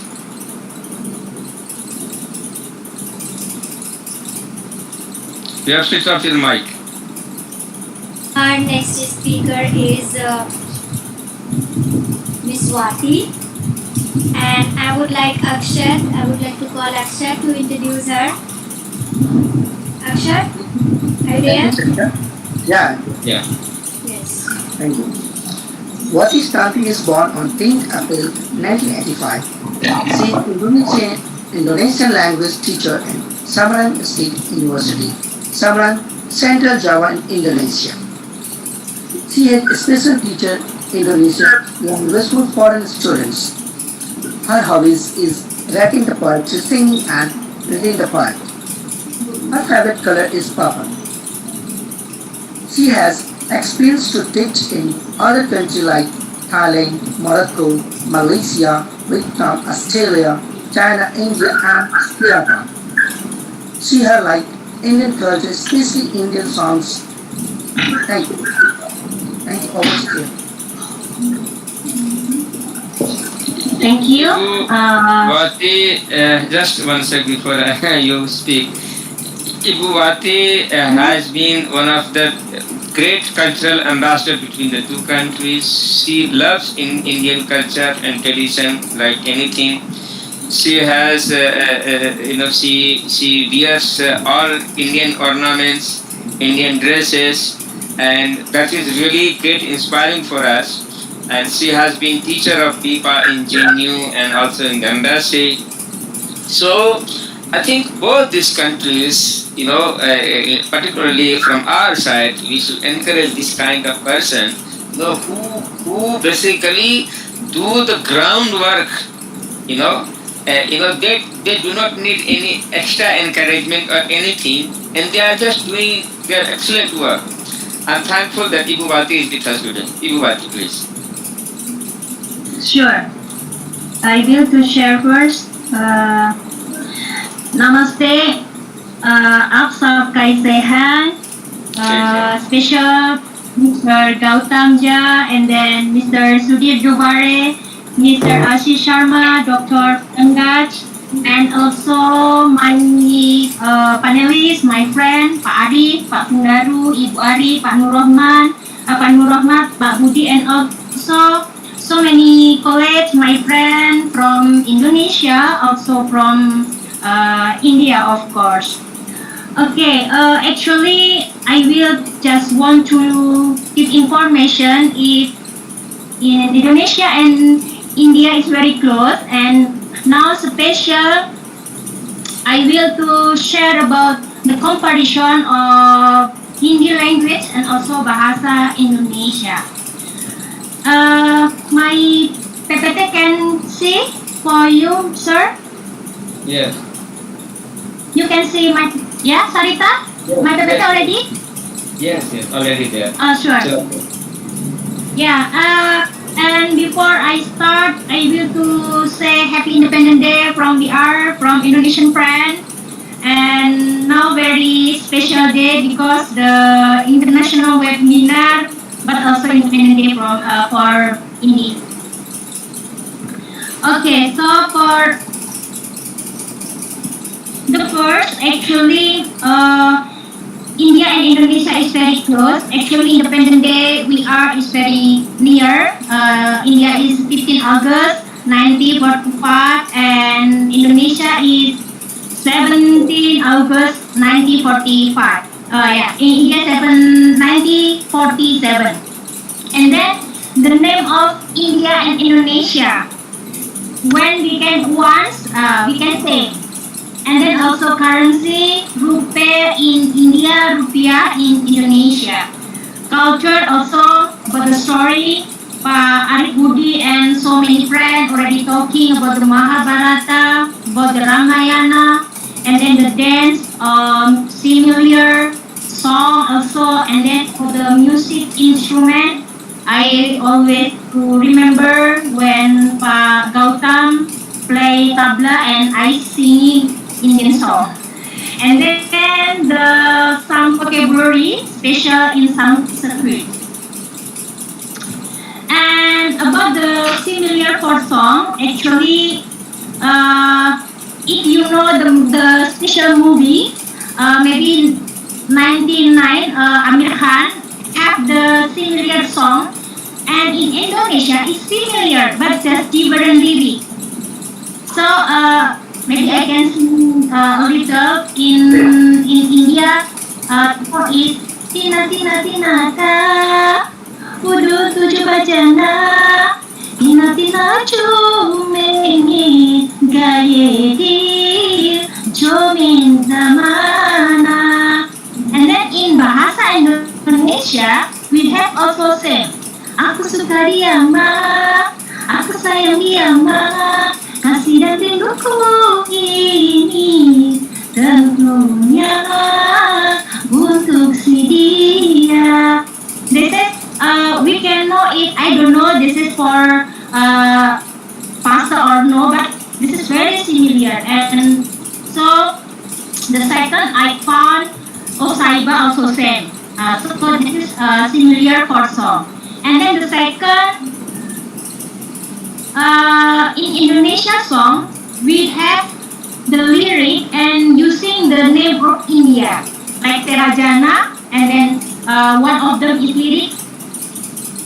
What is it? I forgot. Ini lagunya lagu India, and then boneka India also. Boneka cantik dari India, same. And then also have one song, sedalam-dalamnya lautan India. So many song, Indonesian song using the name of India. And then Indian movie. I think here know about the movie. One of them has the Ice Sheku Tumpiho is very famous, and then Kabitu Si Kabigam also. The Indian movie usually not tidak lepas ya, so one frame with Indian song, and the type of Indian song usually is romantic, and then have sometimes sadness or happiness. And then character for Indian song actually have the tabla. If in Indonesia we can say like gendang, so why Indian and Indonesia is very close. And then flute is seruling in Indonesia, also to sing and also dance. Indian song not only just singing but also with dance and also have the value. So this is characteristic Indian song for I see about the song for the Indian song. Okay, and then for now I just the sample to find the 8 Indian song. One is Sunraha Henatu, and then Kabi Albidana Kehna, Terelie, Legeyi, Chori Chori, Chupke Chupke, Hamari Aduri Kahani, and then Dilagaria, and one of them is Boli Chulia. And then have the similar for vocabulary Hindi and Bahasa Indonesia? Sure. We can see the lyric Indian song now, Sunraha. I give the line. This is similar Bahasa Indonesia and also India. So if we can say like number 2 lyric, मुझको इरा दे दे कश्मी दीवा दे दे मेरी दुआओं के इशारों को इशारे दे दे दिल को दिखाने दे नए बहाने दे काबों की बारिशों को मौसम के बमा दे दे. This is the similar also.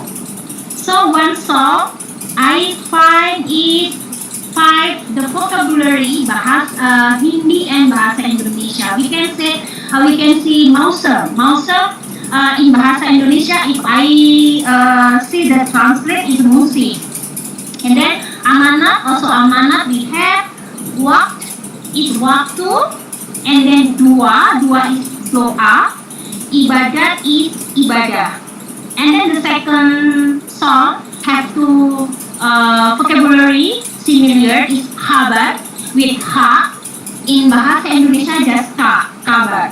And then also same musik. And then for the number 3 for the Indian song, the terelie have 4 is kita double a, and then isa Jawa, and then dunia with ie and double a. And in bahasa Indonesia is dunia. And then Legai, maybe Karishma Kapoor and Shah Rukh Khan, Khabar also, and then Chori Chori, and similar is Churi Churi. And then Chori Chori Chupke Chupke, this is Preti Zinta, also Salman Khan. Chori Chori is same, Churi Churi, and then Dunia also have Dunia. So have Bahasa Indonesia in inside. And then the 6th for for the Indian song Hambari Adwi Kanani had the vocabulary is Janat. Janat is maybe for the surga in Bahasa Indonesia, but we have Janat for the Arabic. And then Waqt, same, Waktu. Janaten is same surga. And then di Lagalia have the Ikrar. Yeah, Ikrar is same janji. Chori is curi. Sabar, perjalanan. And then the last for the Politurian, this is the Kabikushi Kabikam song. Dunia is dunia, and then dua is doa, and then salamat, selamat. And comparison of Hindi and Bahasa Indonesia with teaching and learning. I have three for the two part. One, Bahasa Indonesia and also Hindi have all spelling and also vocabulary. I'm sorry if maybe I'm wrong, maybe you can correct me, Pak Gautam. Hindi and Bahasa Indonesia, the similar spelling and vocabulary. Guru, guru. Siswa, siswa. Jawab, jawab. Surya, surya. Ikrar, masjid, and maaf. But the second, for the spelling, I mean, not same, but similar, but the two. Just like two chains, but similar pronoun. Like manusia, manusia, barat, barat, dunia, dunia, ibadah, and then dua, in bahasa Indonesia doa, khabar, kabar, selamat, selamat, kunci, is kunci, acar, acar, anya, aniaya, raksha, raksaza, topi, topi, bumi, bumi, cuti, cuti. And then for the last, this is still samudra, raj, raja, anggur, anggur, antarish, antarika, sabun, sabun, mantra, basha, bahasa, peta, and tembakau, tembakau. And the third, this is the point is different spelling but close similar pronoun and same meaning. Example, ru. Different for the spelling but the similar is pronoun rupa, but the meaning is same, form or bentuk. And then mantri is menteri in bahasa Indonesia. This means do, say, aneka, several. I don't know why the vowel is lost. Yeah. And then what?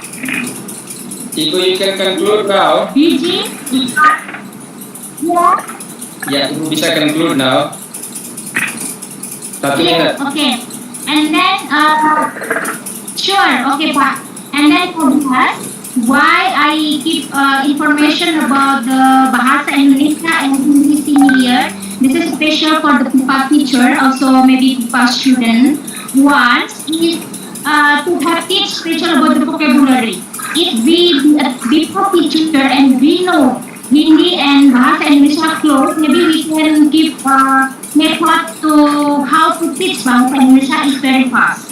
And then the second, to know the Indian students get how to use and set. Because the T in Indonesia, in Hindi is like in Bali, T. So if maybe Bali is similar, T. And then D, B, K, H, and then U in Bahasa Indonesia, in Hindi we can say A is like for the A and O double like the judge. We can say the last comparison about Indonesia similar. Thank you and syukriya. Terima kasih, Pak. Thank you, Ibu Wati, for that presentation. In fact, as I have said, from 2nd century BC onwards, that there was flow from this side also, from that side also. Yes. So what happened? With Sanskrit, we also the flow of Islam also started from Indian side and from Gujarat side. Islam also there. The Islam, Quran bent, and the Quran Arabic language also. So if you see Indonesian language, Indonesia, it has deep impact of Persian, Arabic, Sanskrit, and also some Portuguese word also, and also Dutch word. There are a lot of Dutch words also. But if you remove all these letters from words from Bahasa Indonesia, then original Bahasa Indonesia will remain very small. If I did my research, there are almost 30% of words in Bahasa Indonesia from Sanskrit and Arabic and Persian, which has been completely transformed into Bahasa Indonesia, and almost 25%. If you see, the meaning has also transformed, meaning has also changed. For example, Dirgahayu. Dirgahayu, if we dissect that verse, Dirga, Bahasa Sanskrit is panjang. Ayu is very familiar name in Bahasa in Indonesia, but Ayu means umur. Dirgahayu panjang umur. But in Indonesian sense, it is completely different. Right? Sometimes we use it for Dirgahayu Republic Indonesia. The hidden meaning is something, but what is explaining is something. So this is good linguistical research that we can contribute on this. Now I request Sarita to take the call, and we have next speaker.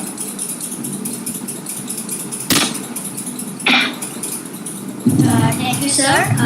Now our next speaker is Muhammad Isdar Yanto.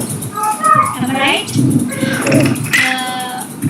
Mr. Isdar Yanto born in Indonesia. He teaches as a lecturer at Semarang State University.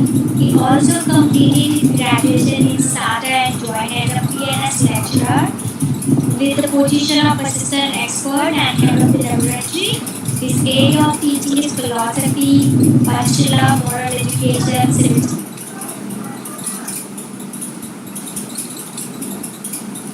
I would like Mr. Nuchamat to come and give us speech.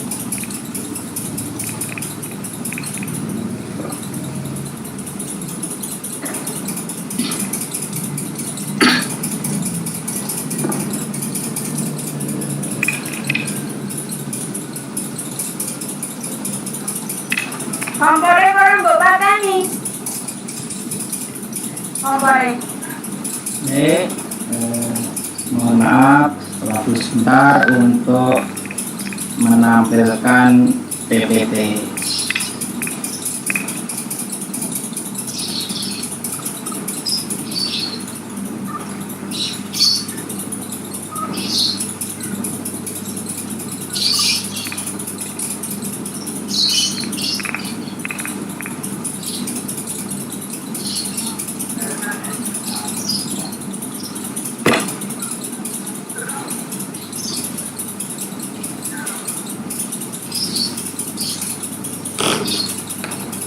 Halo, apakah print screen saya sudah bisa dilihat?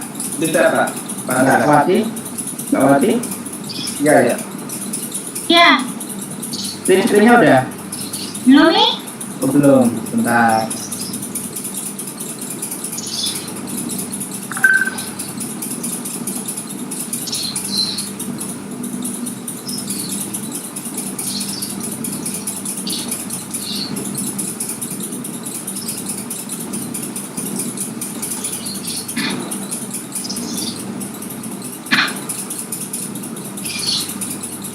Belum tampil?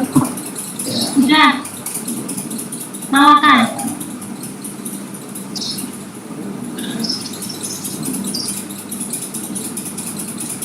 Sudah tampil? Ya. Sudah, silakan. Apa judulnya ini? Sudah bisa dilihat? Belum, Bapak harus mengetik Word file-nya atau PPT-nya. Oh iya. Sudah. Yang bisa PPT ini yang screenshot yang itu. Oh, screenshot ya. PPT-nya. Ya. Bapak harus sharing dulu dan bisa mengetik pada PPT-nya. Iya. Presentasi, klik presentasi pertama, yang kedua entire screen, semua screen, dan yang ketiga pada PPT-nya.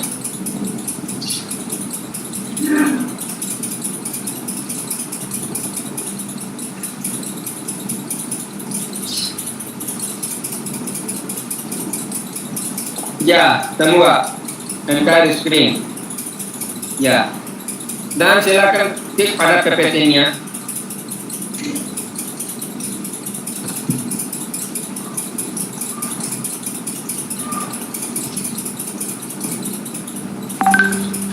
Sudah. Dan PPT-nya.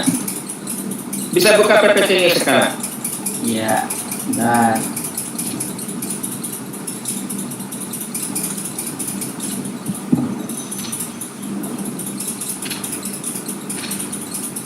belum berarti belum muncul. Belum nih, aja kirim ke Misarita aja, Misarita. Ya. Oke, saya kirim di Misarita, please could you have Pak Nuroma to share the screen?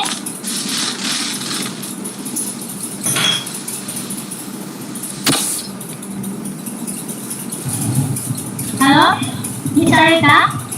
Ya, Ibu? Ya, could you have Pak Nuroma to share the screen? I don't have his presentation with me. So Pak Nuroma bisa kirim PPT-nya ya? ke mana? Oh, kalau enggak saya ya nanya enggak. Or change panelist first. But no, you can continue speaking without sharing the screen. Ya. Oke. Kirim ke aku ya, Pak Roma, kirim ke aku PPT-nya. Oke, bentar. Atau diganti dulu. Saya setelah ini aja. Saya kirim dulu. Oke. Ke pembicara setelahnya dulu. Saya tak coba kirim ke jenengan. Okay. Mr. Rita, maybe you can change for the other panelists first, Mr. Kundaru or also Mr. Budi. Yeah, Sarita, you can announce the next speaker, please. Okay.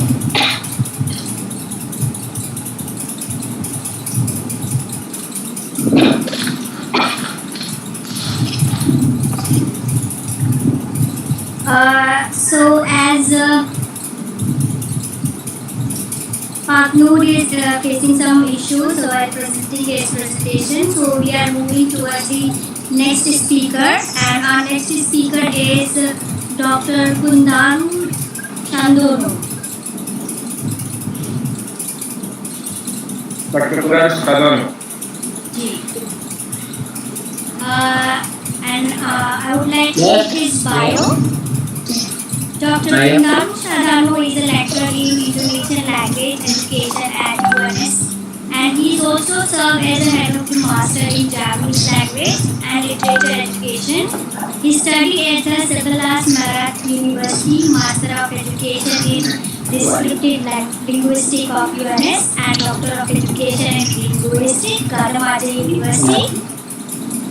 He has been active in writing and editing field of college academic books since 1999. He has published more than 25 titles. The author is also active in conducting research in the field of language and culture. He has written articles in reputable national and international journals and has appeared in several national and international specific journals, becoming first winner of UNS Outstanding Lecturers at 2017 and finalist for lecturers with achievement at the national level of the Ministry of Research, Technology and Higher Education.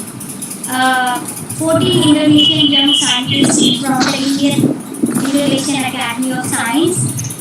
His current research interests are related to social linguistic, writing and publishing, Japanese cultural studies and Indonesian language for foreign speakers. Now I would like Dr. Kundaru to give a speech on this. Okay, thank you.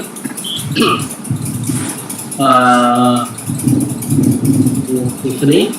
I want to present my paper about Indonesia, Java and India. Kelihatan Bapak Ibu papernya, PPT? Kelihatan Pak Pun kelihatan. Ya Pak, kelihatan. Oke. Punya saya apa tidak ya?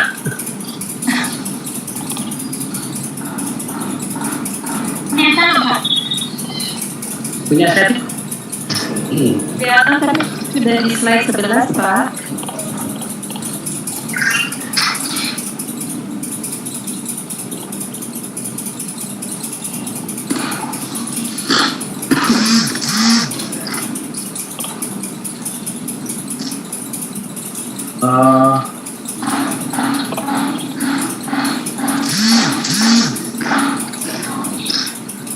I request Akhtar, everybody to pick up their mic, please. Yes. Akhtar, everybody to pick up their mic, please. Okay.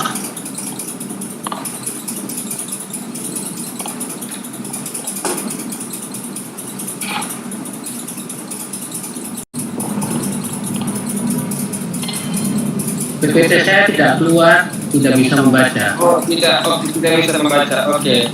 Mungkin Bapak silakan matikan dulu laptopnya. Atau mungkin matikan dulu PPT-nya bila bisa mulai lagi.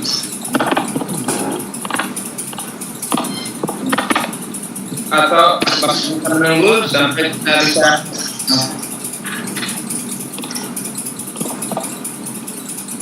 bisa lihat pembicaraan lain.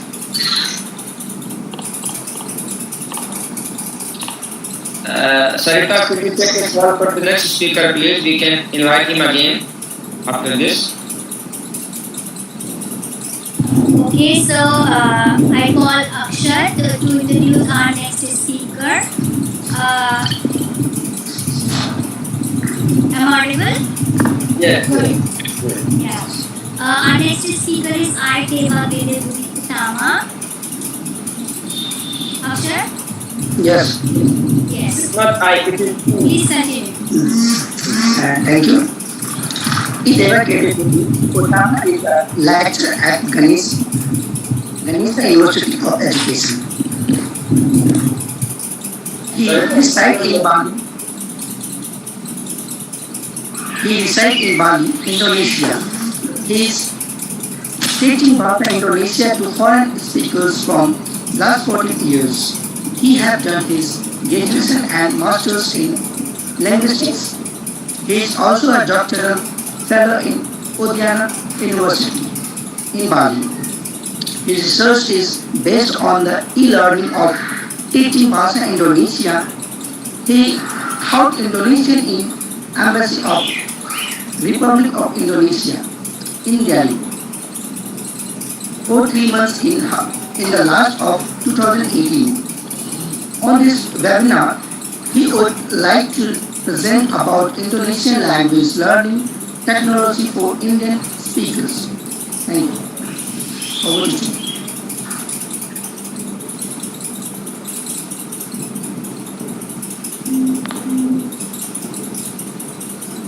Over to you. Thank you. You can see my presentation, my PowerPoint. Yeah. Yeah, thank you for the opportunity given to me to share my experiences to teaching Indonesian for foreign speaker, especially in New Delhi.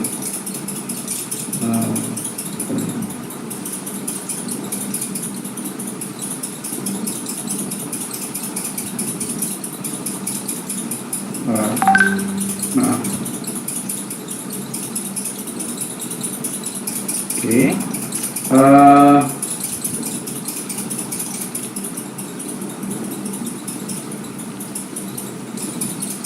Okay. I would like to start my presentation with my experience when I come to India for the first time. That's in the last of 2018. I was very impressed to Indian students who have a very positive attitude, and saya tidak bisa melihat PowerPoint saya, tapi saya akan coba lanjutkan presentasi. Pak, tapi kami bisa di sini, Pak. Ya, bisa penuh ya, Pak ya? Ya. Full presentasi ya. Mungkin ada presentasi dengan orang lain juga. Somebody else has also shared the same time. Yeah. The backend team, could you check if there is one presentation of, yeah, that's fine, Pak. Ya, sudah bisa, Pak, silakan. Sudah bisa ya? Ya. Yeah. I was very impressed to Indian students who have very positive attitude and they are studies very seriously and very motivated to learn bahasa Indonesia.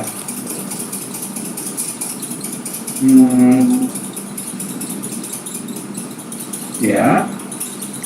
And this is some of the picture when I was in India. My student activities in the classroom.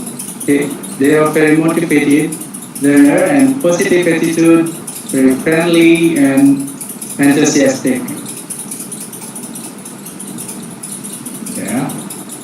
When I just arrived in New Delhi about 2 years ago, I didn't know who my student and what their characteristic and which level they are, but because of that, supported by Attaché of Education and Culture of Embassy of Indonesia in New Delhi, we are conducting a pre-test for the student using the technology in education, especially Schoology. We use Schoology to doing the pre-test.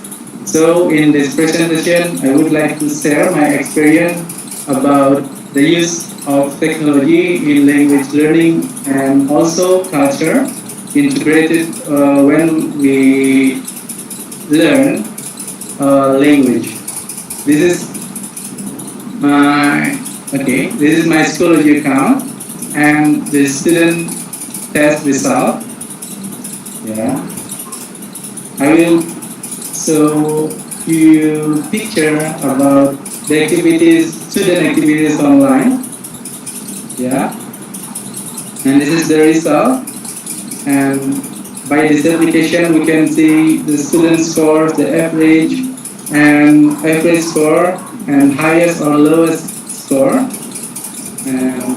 And this is a few of question and tests that we use in the class or to test students. I will say in brief presentation.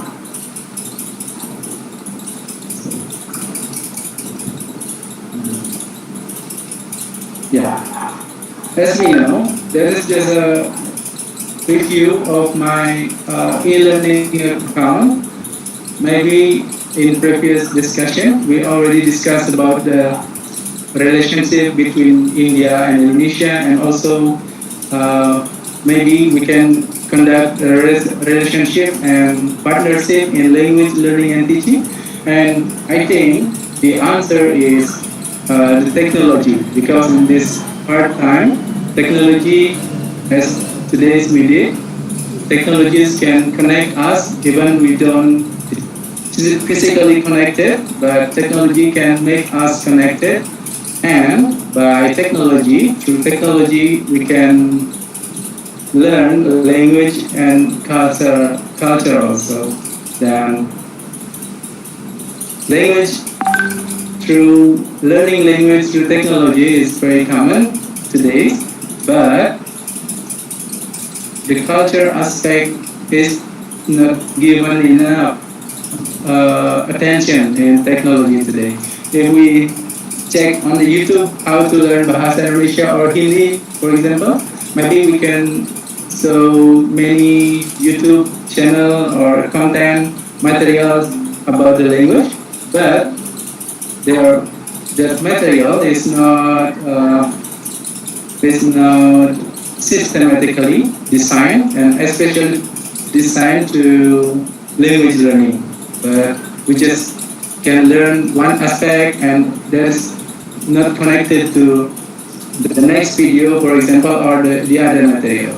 So that's why we need to design, as Ibu Ari said, we need to design our learning based on the learning purposes and based on the learning objectives. By if we are using technology, we can use LMS or learning management system like Moodle or others, maybe Google Classroom, to learn to learn language and culture. Because as we know, language and culture cannot be separated.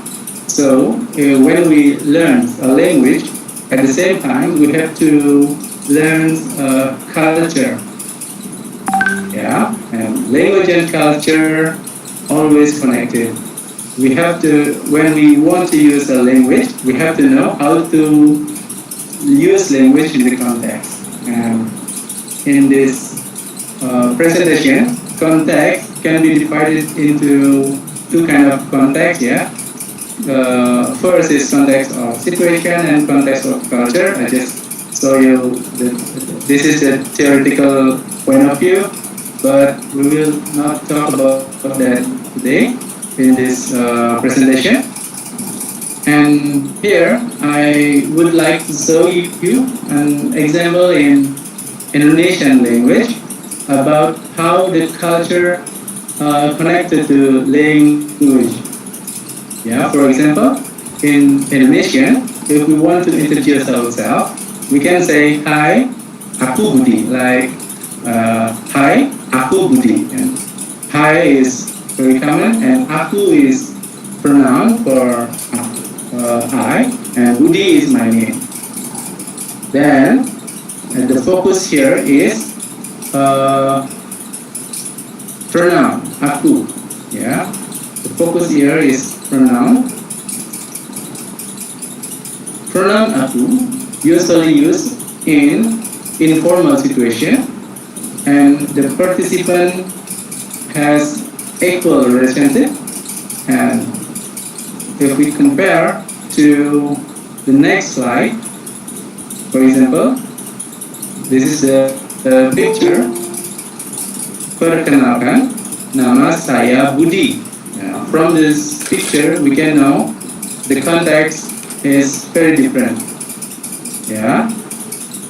Here, the context is not formal, and in this picture, we can observe that this is very formal situation in the class, and I will say, perkenalkan, nama saya Budi. We can compare the form. Even the purpose is similar to introduce him or herself, but the language form that I use will be different. First, I will use aku Budi. It represents the equal relationship between participant and informal context. And when I say nama saya Budi, it represents formal situation, and we don't have a close relationship, and so on. And this is just conclude into this. Yeah. I think 2 minutes. You can. Yeah. Thank you. And this is so us very different context and how culture impact in the language form. Yeah. And The internet can be digital environment today, but especially in language learning. But we have to make the internet, the content in the internet systematically, and by using technology in language learning, we have believe we can make the quality of education, especially in language education, better. But we have to make the content in the internet systematically, and I will show you the some of my favorite tools in language learning.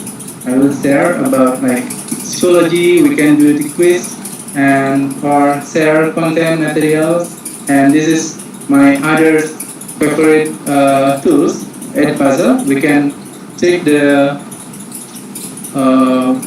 videos from YouTube, or we can upload it on YouTube and grab it here, and we can put the question for the test or just for before we start our class, and Quizlet to give student vocabulary before we start the class, or both based on our this time class. And that is just point of view about application or technology that we can use in language learning and teaching, especially in Indonesian language for foreign speaker. Terima kasih untuk waktunya atas kesempatannya. Mohon maaf presentasi saya agak buru-buru. Terima kasih. Thank you, Mr. Gautam. Pak Udin, kita saya the presentation, getting Google our students and our students will implement the benefit of your learning platform of Indonesia. Thank you, Pak Budi. Next speaker, Sarika. Pak Sudono. Pak Sudono. Is ready? Yeah. Pak Sudono. Ya siap, maaf tadi putus. Tidak apa-apa. Karena kita akan diatur oleh Mbak Wati. Ya.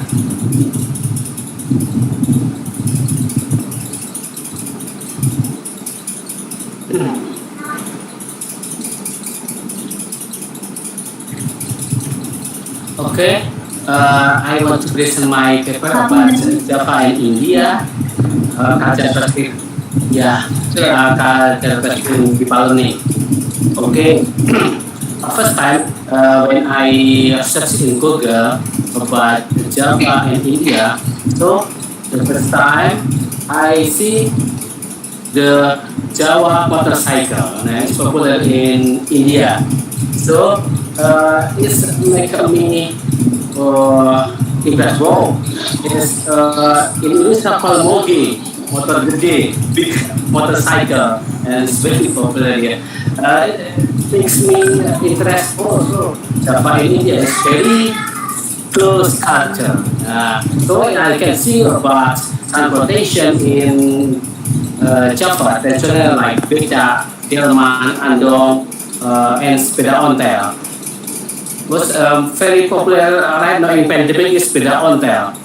Orang Indonesia sekarang naik sepeda ontel kemana-mana. Pagi, siang, malam pakai sepeda ontel. And about culture, I can explain about Java in India culture. Next page is Nadine. Nadine is Miss Indonesia and married with Indian man. In which they use kebaya from Java and use sari in long clothes, red one, and use yellow flowers. But in the right place, you can say in Java called sungkem. Yeah, sungkem. The right sungkem for their parents or Nadine parents and her husband parents. So about tradition Java in India, and I can explain about tradition in Indonesia, especially in Java. We can next Next, Miss Sarita. Yeah, and about birthday, wedding, pregnancy, and judging. It's very makes my student from many country very interested about this tradition in Java, like maybe in India too. And maybe once tradition in Java can adopt for Indian is about next about concept ngalah. Maybe in English is tolerance. Next, please.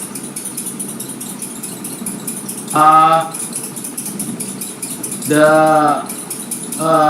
ngalah of tolerance in Java tradition is many religion is can goods and harmony. In my university, you can see like Puja Mandala in Bali. Many house of worship from Islam, from Catholic, into Buddha culture in one place. So it's make harmony in my university. So to explain about this, about the place can expand from another country about this. Indonesia is very colorful, but it's very apa ya, harmoni dan sangat welcome dengan perbedaan. So I can expand a bit about the place. BIPA student can attend class this place and they can explain about this place like Ramadan Temple, Borobudur Temple is my village. I born in near Borobudur Temple, Pasar Gede, or about Kraton in Solo. Ada Kraton Kasunanan and Kraton Pura Mangkunegaran. And the next,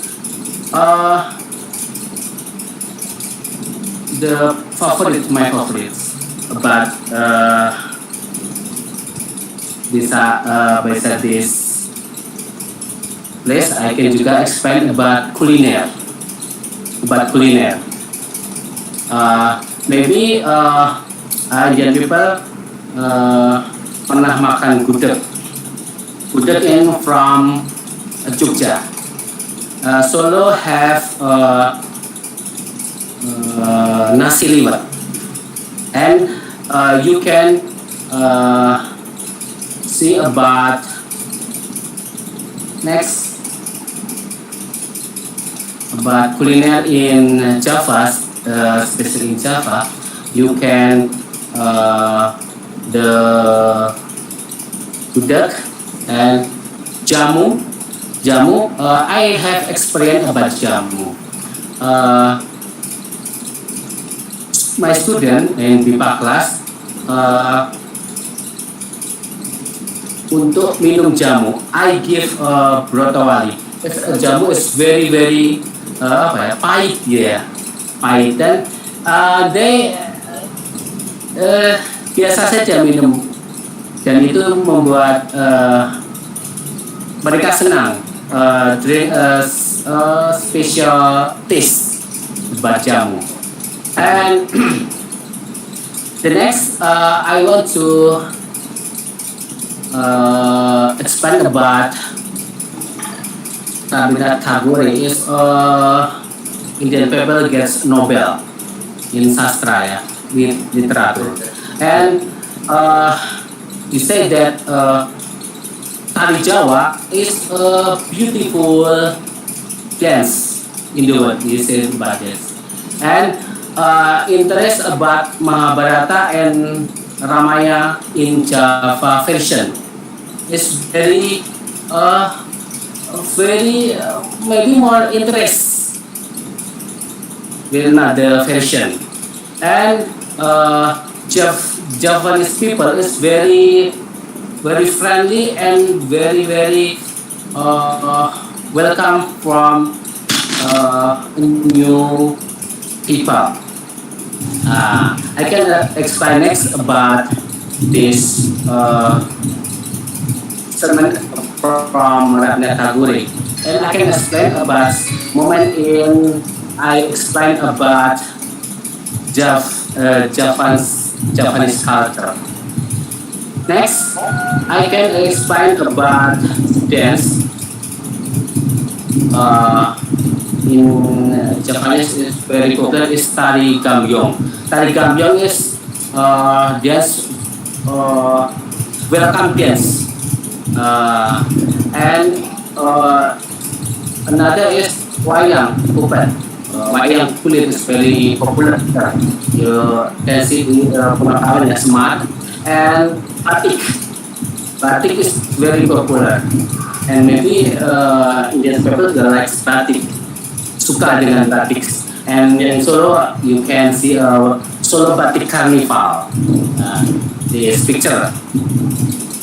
Batik Solo Carnival is carnival used with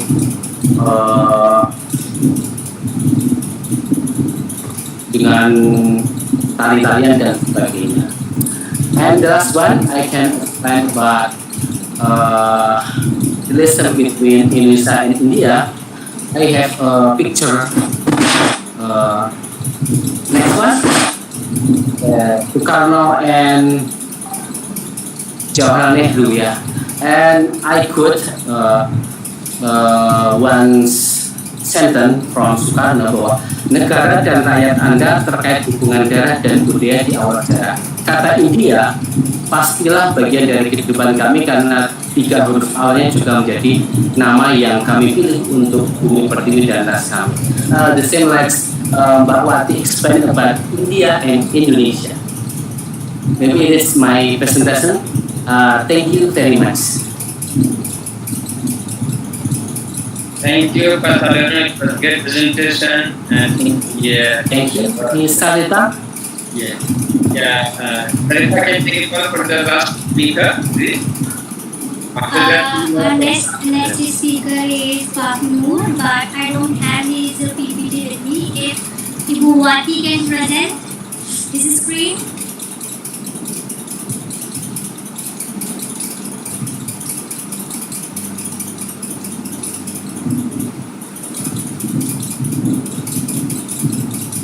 Salam sejahtera untuk kita semua. Yang saya hormati Tuan Gautam Kumar, Tuan Sudir Jefare, Tuan Aslis, Tuan Profesor Pankats, kemudian dari sahabat-sahabat saya, Ibu Wati Tanti, Bapak Dewa Putu, Dr. Kundaru, Dr. Arif Budi, Dr. Ibu Ari, kemudian ada sahabat Sarita ya, dari India, juga ada pemerhati budaya wayang, itu Pak Bambang Sulanjani dari UNES, kemudian Pak Widodo dari UNES. Izinkan saya mempresentasikan memakai bahasa Indonesia. Kebetulan ini divisi bahasa Indonesia dari Universitas Jawa Nehru ya, Jawa Nehru ya. Lanjut, next. Today, hari ini adalah hari kemerdekaan India. Selamat pada India, merdeka dan merdeka untuk Indonesia. Is wishing happy Independence Day to. Okay. Thank you, Mr. Gautam. Bicara tentang Ramayana, cerita kisah ini di Indonesia mengalami perubahan, penyesuaian. Maka saya berusaha untuk mencari sumber dari India, dan saya memakai buku dari Raja Gopalacari tentang Ramayana. Ada beberapa dari Walmiki dan Kamban. highlighting that Indian kind in Ramayana and Mahabharata, and he has tried to take content from Indian kind. Pak Nur. Oke, begitu hebatnya cerita Ramayana sehingga muncul selama gunung Gemunung masih tetap berdiri, sungai-sungai masih mengalir dan gelombang laut masih menghantam pantai, keharuman nama Rama akan terus dikenal orang. Hebatnya dari kisah Ramayana. Di India, Ramayana kisah ini berhasil menyatukan berbagai suku-suku yang ada di India jadi budaya bersama, dan kisah Ramayana menjadi sumber inspirasi kehidupan mata air dan mata air nilai ya bagi masyarakat India. Next. Nah, Can you let me to explain last slide? Yeah. What is Next. Yeah. Different how the Ramayana or Rama is in the confines of India and Indonesia. Yeah. So how Lord and how he control the confines of the people of the continent. No. Next. Next. Ya, next. Nah, di Indonesia ya. Di Indonesia keseluruhan dari Ramayana yang syarat nilai itu pertama sangat populer cerita itu. Bahkan di negara The Founding Mother menyebut Pandawa 5 di dalam rapat kemerdekaan Indonesia. Ini kita kenal karena persahabatan Soekarno dan Jawara dahulu. Kemudian Ramayana divisualisasikan dalam pertunjukan wayang. Ya, ada wayang kulit, wayang orang. Kemudian Cendra Tari Ramayana di Prambanan, gambar, leaflet dan sebagainya. Bahkan tokoh Ramayana menjadi nama orang. Cerita Ramayana menjadi ritual untuk upacara-upacara ritual. Bahkan tokoh-tokoh Ramayana menjadi nama pasukan, menjadi nama jalan, menjadi nama gedung, menjadi nama hotel, nama bis, nama tempat gua, dan ada lagu Anoman Obong. Ya, Just let me Manur, maaf saya terganggu. Boleh saya terjemahkan semuanya?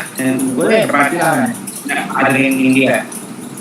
Mr. Nur is highlighting the first is what he said that the characters of Ramayana Mahabharata and the narrative and the story is very lucid and very easy to understand, particularly for Indonesian people. And the way it has been ruling the conscience of the people, it is being reflected in the name of the armed forces, in the name of the common people, and particularly they keep the name of the Pandavas and characters of Ramayana for like building or any hotel or anything, and that's what became the basis of the friendship between India and Indonesia, particularly Soekarno and Pandit Nehru. Pak Nur. Oke, lanjut. Next. Next.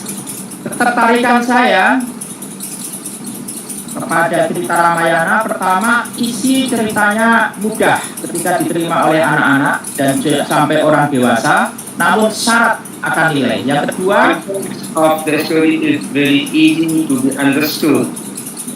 Tokohnya menjadi impian untuk perwujudan diri. It becomes very inspiration to be understood for the character. Cerita besar dengan tokoh tidak terlalu banyak. Ceritanya besar, tokohnya tidak terlalu banyak. The big story, but with less number of characters. That is the essence of the epic.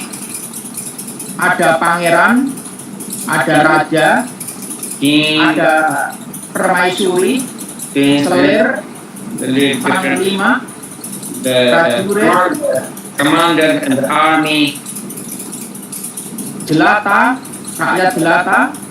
Yes.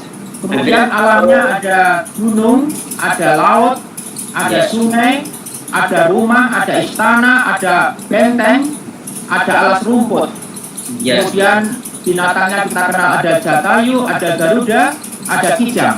Yes. Sungguh merupakan ekosistem yang luar biasa dalam penggambaran kisah Ramayana. Yeah, all the natural elements like forest, mountains, sea, rivers, houses, palaces, the garden, and everything makes very natural environment, rich natural environment for an ecosystem of the story. Juga memunculkan makhluk baru, manusia kera, raksasa, gandharwa, dan jin. Yeah, and it has highlighted the other spirits than human beings, like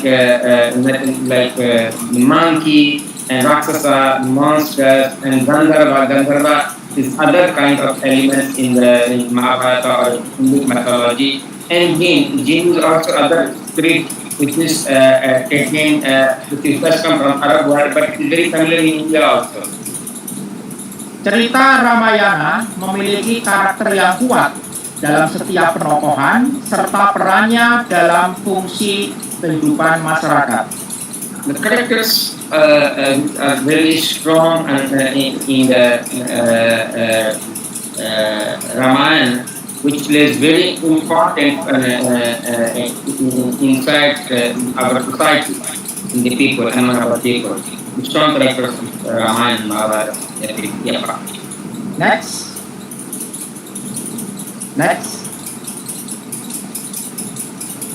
Peristiwa dalam alur cerita Ramayana bersifat sinkronik. Diakronik memiliki ajaran dharma. In Java language, sopo gawe nganggo, sopo nandur ngunduh. In India, karma pala. Yeah. So the most important aspect what he talks about the Ramayana, that it is a very synchronic and diachronic. Its lesson is basically to spread dharma, and dharma is called the sopo gade in Dhamini language and sopo gundu. And then he talks about the karma. In fact, karma is the essence of dharma. Karma has to go as per the principle of dharma. That is the ultimate truth, where the society is it is based upon, and that's what people of this country loves. Ya Pak. Karma pala in Ramayana, kajian etika perspektif, memiliki orientasi kewajiban, orientasi tujuan, dan orientasi keutamaan syarat akan nilai-nilai kebajikan. That is the most essential ethical perspective of the society. Actually, these two ethics, particularly Ramayana, gives the talks about the ethical pursuits, that how people should behave in the society, so that the real harmony exists in the society. I'm not exactly translated, but saya menyiramkan esensi. Next.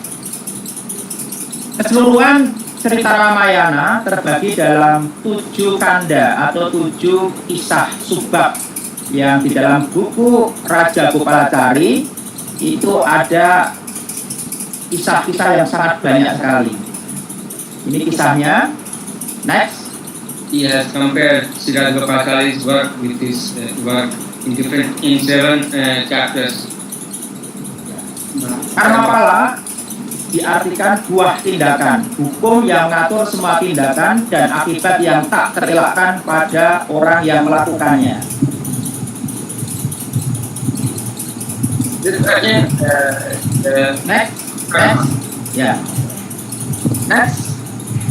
Next, sebagai contoh kasus, tujuan kita atas perspektif pada bagian cerita pertama, yaitu Balakanda.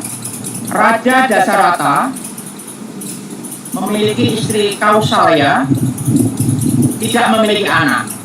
Kemudian kawin dengan Sumitra, tidak memiliki anak. Kemudian kawin dengan Kaikei. Dan akibat Kaikei menolong dalam pertempuran, Raja Dasarata berjanji untuk memberikan 2 hal.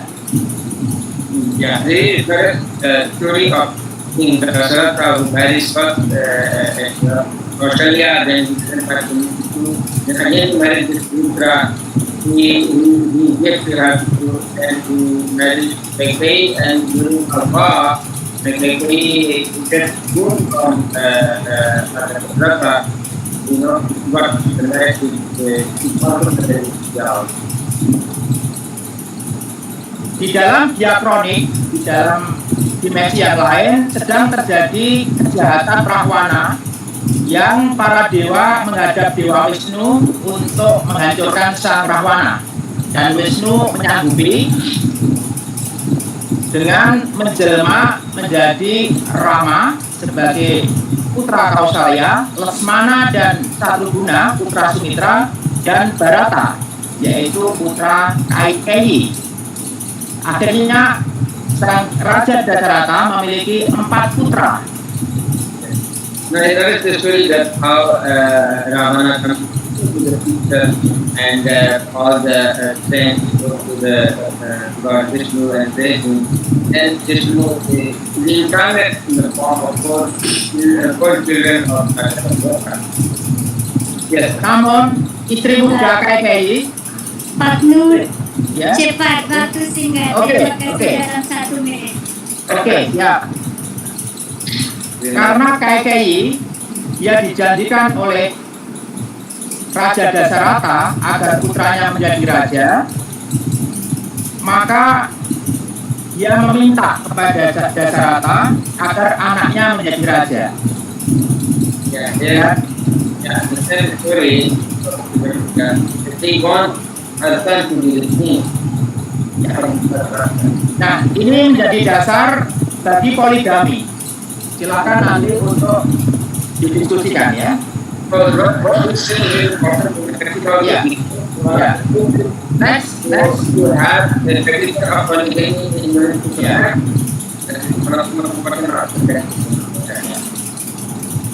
Di sisi lain, Raja Dasarata ketika menemui Wiswamitra, dia mengatakan akan melakukan apapun yang diperintahkan oleh Wiswamitra. Dasarata menjadi kaget karena Wiswamitra meminta Rama untuk diajak ke hutan menaklukkan para raksasa. Yeah, this is the story that Dasarata accepted Wiswamitra to ask all his children to protect him during his Havana and go to forest, particularly when they were very, very young. Tak disangka bahwa kepergian Rama dengan Wiswamitra itu bersamaan dengan takdir, di mana pada masuk hutan yang pertama bersama Wiswamitra dia diajarkan tentang ilmu hidup di hutan yang kelak akan berguna ketika Raden Rama atau Rama ini dibuang ke hutan, sehingga hidup di hutan yang pertama merupakan latihan dari takdir yang memang tidak diketahui siapapun. Ini yang kemudian dalam perspektif etik disebut ethical fatalistik. Ada takdir yang menyebabkan Rama berguru kepada Wiswamitra sehingga dia bisa hidup nyaman pada masa pembuangan di hutan. Yeah, they were taught a very strict lesson to how to adapt to the forest environment, and this is what we feel that this is very ethical, and this is what inspired the society to go now. A great person has to be trained under very strict rules and regulations and at any environment. Nah, lanjut. Dharma Sinta. Lanjut.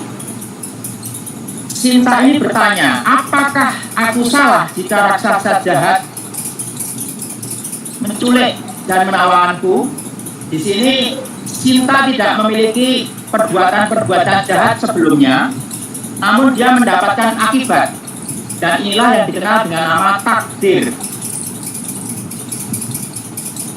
Yeah, what he said that apakah aku salah, whether I'm wrong, the karakter jahat.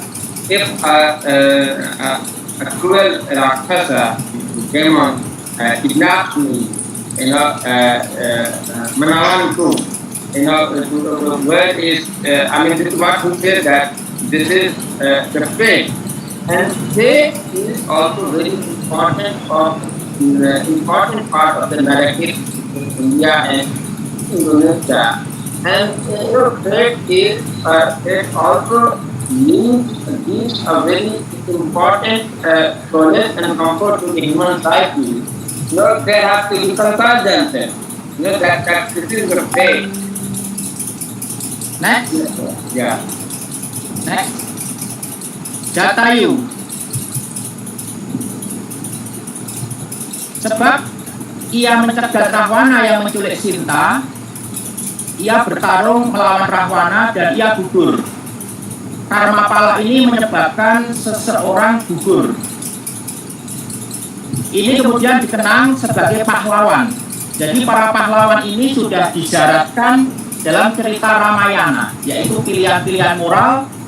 Dia mengambil putusan untuk berperang walaupun resikonya gugur, sebagai karma pala dalam pertempuran. Yeah, though he was defeated, he became very heroic in the characteristics, and he Pahlawan means hero, and this is what understood by though he was defeated, his imprint is left as a very positive character and hero. Next. Mungkin Wibisana. Yeah. Sebab ia menyuarakan kebenaran untuk keluarga dan negara agar kakaknya Rahwana mengembalikan Sinta, berakibat ia terusir dari Alengka dan dinyatakan pengkhianat negara. Yeah, though he was a brother of Ravana, he talked about morality, and he asked Ravana to leave Sita, and because of his good stance and good ethical behavior, he was ousted from Lanka. Dalam perspektif etika sosial, ketika orang menjalankan dharma, bisa jadi dalam lingkungan yang adharma, ia dicerca dan ia dimaki sebagaimana Wibisana. Though he was a monster, but he talked about ethical pursuit. He talked about ethics and moral. So he became a positive character, or what we call there is protagonist and antagonist. So he is with the protagonist character, even though he was side of the rival. Right, and this is what the moral values and moral learning for the society. Next, Rahwana. Sebab ia menculik Sinta, ia adharma, istri Rama. Ia mati sebagai bagian juga kehancuran kerajaannya. Ditinggalkan keluarga, nafsu diri membawa kehancuran bersama. Etika individu berakibat kepada etika sosial, karena nafsu individu bisa menyebabkan rusaknya negara. Yeah, since he committed adharma means immoral thing by kidnapping Sita, he had to lose everything, including himself and his nation also. So that is the moral learning from. Though he was very big person, he was very mighty person, but he had to lose because he committed immoral thing. So this is the most important aspects. Moral and immoral aspects, ethics and non-ethical aspects, which these epics, Ramayana and Mahabharata, live in over the common society of India. Yeah, Panu. Penutup. Next, Yeah. conclusion. Yes, please. Next. Conclusion. Yeah. Perjalanan keabadian adalah dharma dalam pengertian inkarnasi. The journey of the civilization is basically dharma, that is called incarnation. That's what it believes. Adanya seseorang, dia mengada adalah akibat, dan ia sedang menyusun sebab. At the end, there is a person who is basically resolves the cause. Seseorang harus berhati-hati dan terus dalam kebaikan dharma, sebab kecerobohan oleh karena kedudukannya dapat membawa dampak yang luas bagi negara. Ya, seseorang harus berhati-hati. A person must be careful and terus dalam kebaikan, and also always do according to dharma, or what is called goodness defined by dharma. Because kecerobohan oleh karena kedudukannya dapat membawa dampak yang luas. Because of his external behavior can impact all the karma. That's what I believe. Pak Nur was under. Perjalanan seseorang adalah kausalitas sebab akibat. Yaitu langkah demi langkah keluartas. Yeah, the journey and this journey is the step for the effect of karma, the result of the karma. Ia menanggung akibat dari perbuatan orang dan perbuatannya sendiri. Oleh sebab itu harus tetap melaksanakan dharma. This is what he said, that every person is responsible for his own deed of karma, and if you do work according to dharma, then the result is according to that. This is what Pak Nur Selamat Dharma. Pak Nur and it the essence of Indian ethics, essence of ethic. I'm sorry, I always say Indian ethic. This is Indonesian ethic also. So Indonesian ethic, Ramayana, Mahabharata gives the common essence, which basically lays down the foundation of ethical person for India and Indonesia, and that is the reason that we have substantial commonality in our social behavior. Thank you, Pak Nur. I did not have time to write the comment because I was continuously trying to interpret, though I was not very prepared, and I hope I have tried to do justice. Now our forum opens for the question and answer session. Before I go for question and answer session, I would like to introduce our speaker, Indian Embassy from Jakarta, Sujit Bharti. He is the third Secretary of Information. He has joined Embassy in 2019. So I request Sujit Bharti if he has any comments or views on this presentation of Dr. Noor or any other person, please. Dr. Sujit.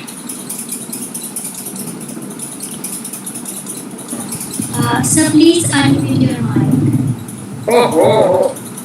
Your mic is muted. Yeah. Now it's Yeah. Selamat malam kepada bapak-bapak dan ibu-ibu. Salam sejahtera bagi kita semua. Terima kasih banyak Guru Besar Bapak Gautam atas kesempatan untuk berbicara di panggung orang-orang yang sangat dihormati pimpinan masing-masing. My regards also to Ambassador Sudhir Tewari. I would like to make two quick remarks, which I think I feel it was continuous in this discussion. First one was regarding the use of technology in bringing cultures together. It was this year we celebrated Yoga Day through like online medium. We started live streaming Yoga Day from our embassy auditorium, and it was very interesting. That previously we used to have a very huge gathering at a very prominent places like Prambanan Temple or Monas in Jakarta. But this year we spread to around 21 provinces of Indonesia, and we could connect more than 150 yoga communities, and they were then doing it on their own complexes. So we multiplied our efforts and we could expand geographically. So it was like very good outreach program, which we would not have done without this corona effect. Maybe it was a blessing in disguise in one matter. Another one is like in the last week we held Bollywood singing competition, and you'll be surprised that the winner is from Makassar. And from that district, there is a very small town in that, and the second winner is a security guard from that area. So it was like very pleasing and surprising for us that we have such a good recognition of our own, not just Bollywood connection. In small towns and remote villages, we have not been able to tap into. So we are now, because of this technology thing, we are now tapping into those talents which are there in the remote areas. So we have planned lots of events for them in the coming months, so that they also get good recognition. And two more projects which we have right now. One is regarding Panchatantra in spreading Panchatantra. We have already started posting this through our social media handles. We have got it translated in Bahasa Indonesia, then through pictures, and these are because of short stories. But we are not able to reach out to more people, so maybe we would like to get some ideas how to reach out to more and more people. And second one is we are also having one project which is Vayak Kulin performance, which will tell the story of Panchatantra. But that project is very interesting. I hope that we get lots of input from maybe Professor Gautam and lots of professors who are experts in their field. So, but that is becoming somehow less economically viable. So that would, if we receive some inputs from excellent professors and performers and some support from various agencies, we can make it viable so that we reach to people, and that is what our goal is, to reach out to and improve our people-to-people connection. So that was my quick remarks, and thank you so much. Thank you for this opportunity. And it was excellent presentation. I learned a lot, many aspects of Ramayana which I didn't knew previously. Maybe it also creates kind of curiosity in me to learn more about this country. And thank you so much. Thank you to Sujit for being with us. In fact, I had told His Excellency Ambassador Sujit Devare that we will have definitely one person from Indian Embassy. I have informed them. Thank you, are there, and it is very excellent proposal that we want to telecast, or we want to project Panchatantra. Panchatantra is another story, it's very logical story, written by Vishnu Gupta or Kautilya, on the same time. It is already translated in Indonesia, and it has, I have students from Panchatantra, what we call it, digital stories already in Indonesian language for children. So they are very elusive. But Panchatantra, sometimes the story, the way they are, using the local and try to customize, it is sometimes not, it doesn't convey the original message. But still, it's good. Maybe Ibu Wati, Pak Rono, Pak Nur, dan bapak-bapak lain kami bisa cerita nanti kalau bisa ini agak kalah yang luar biasa baik, dan kita cerita Panchatantra dan bisa mempertunjukkan dalam wayang ya. So, itu bisa sampaikan oleh Pak Sujit dari kedutaan India dari Jakarta. Terima kasih Pak Sujit. Now I open the session for question and answer session. I hope our ambassador is still with us. Probably it is too late for him to be with us, but he is there. I will ask him if he is there so that we can receive the question. I see one question from in the dialogue box, chat box, that is Mr. Ravish Kumar has asked, Ravish Kumar is also my student, from the ambassador. So this ambassador is not there. Sarita, do you see ambassador is there? Yes, sir, he is there. Okay. So let me take it out. And what he implies from this question is, during his tenure as an ambassador in Indonesia, what are the most important projects he wanted to bring out, or probably he has left, or he thinks that is still one of the important projects can be carried out in Indonesia, which I mean that can basically nurture the relationship between India and Indonesia.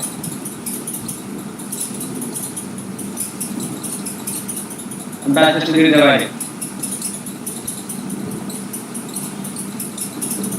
I think we are not able to reach to him, so. Sir, kindly unmute you. Thank you. Yes, he I was is very there.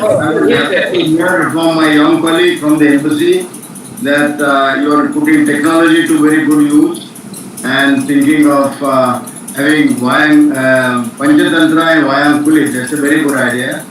Also, I think through technology, we are now really having a long and a very distant outreach in small towns and villages. I think that's a very positive development. I must compliment Pa Noor Khamar. Noor, I think your analysis of Ramayana, the ethical aspect of Ramayana, particularly talking about dharma, the karma, was really very enlightening. I learned a lot. And I felt that if this is the understanding of our friends from Indonesia about Ramayana, you have really gone very high. Your level of consciousness is very high. And I think that should be very satisfying and assuring to Indians that Indonesia and India will always have very good harmony and excellent relations. So I was very happy to hear this, the way you are explaining Ramayana. My question, have you produced any film on Ramayana? Has Indonesia got any film on Ramayana? It will be a marvelous film, because your interpretation of Ramayana is different in many ways from that of India. And of course, you are very advanced Mayan shows in Ramayana, but I have never seen a film from Indonesia on Ramayana. So that's one question. Secondly, Professor Gautam, I felt it will be a good idea to get a few dalangs from Indonesia to visit India. They are the ones who have really spread the message of Ramayana all across Java and Bali and many other areas. But let a few dalangs come here and visit some places associated with Ramayana. And maybe they will give a different explanation or interpretation about Ramayana. I think Sujit ji is there. He has understood the theme what Ambassador wants to say that. So probably we can work out on a project where all these famous governments of Indonesia can be given an opportunity to visit these different places, maybe Ayodhya, and meet the people of Ayodhya, stay and see the Ram Leelas of the. Yeah, exactly. And that will really, and I think this is really mind-blowing theme that they can further, what we call that, deepen and enrich their efforts of the common people. And this is essential harmony in the society. That is, and that is needed in today's world. Yeah, exactly. Yeah, that's right. So I will again repeat Ravi's question to you, sir. What he wants is, did you see that any? I think this is the most important project that he said that this thing can be carried out to bring people of the both countries. to get together. And the person of Ravi to Japai. Any other questions from audience? Maybe one can ask or directly when one can ask. Tidak apa-apa. Ada pertanyaan dari hadirin webinar? Tidak ada. If any speaker wants to ask any question to other speaker, they can ask.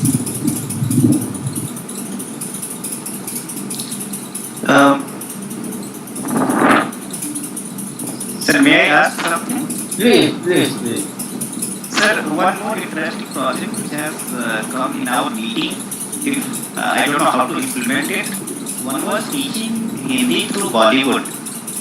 Because Bollywood songs are very popular, rather than putting the students in boring classrooms, which is I think very difficult for people to stay longer. If you can find some kind of support in this regards, that would be very helpful. Then MSC would like to facilitate that, because that idea came when we were having this meeting with our current ambassador. And he was very curious to see if that can be. Yes, definitely. Bhati is one of the most enthusiastic persons in Bollywood. And this is a very good idea also. That's just one entire movie. And but before that, we need to give a basic understanding of Hindi. So let us say 1 week or 2 weeks of Hindi learning. 4 weeks of Hindi learning, then we can immediately come out with the movie and song. It would be easier for us. But directly if we come out movie, they can recite entire song, flawlessly the way Ibu Bhati does. But meaning will not be conveyed. But for that we need to 4 weeks bridge course, 4 weeks, but based upon the Bollywood customized word. The Bollywood is a customized word. So this whole work we can do this. And Bhati is skilled in that. Yes, sir. Thank you, sir. But I think this is a good idea because now the junior, like my children, maybe so many junior, they ever see or know about K-pop, but no Bollywood dance, Bollywood movie. But when I still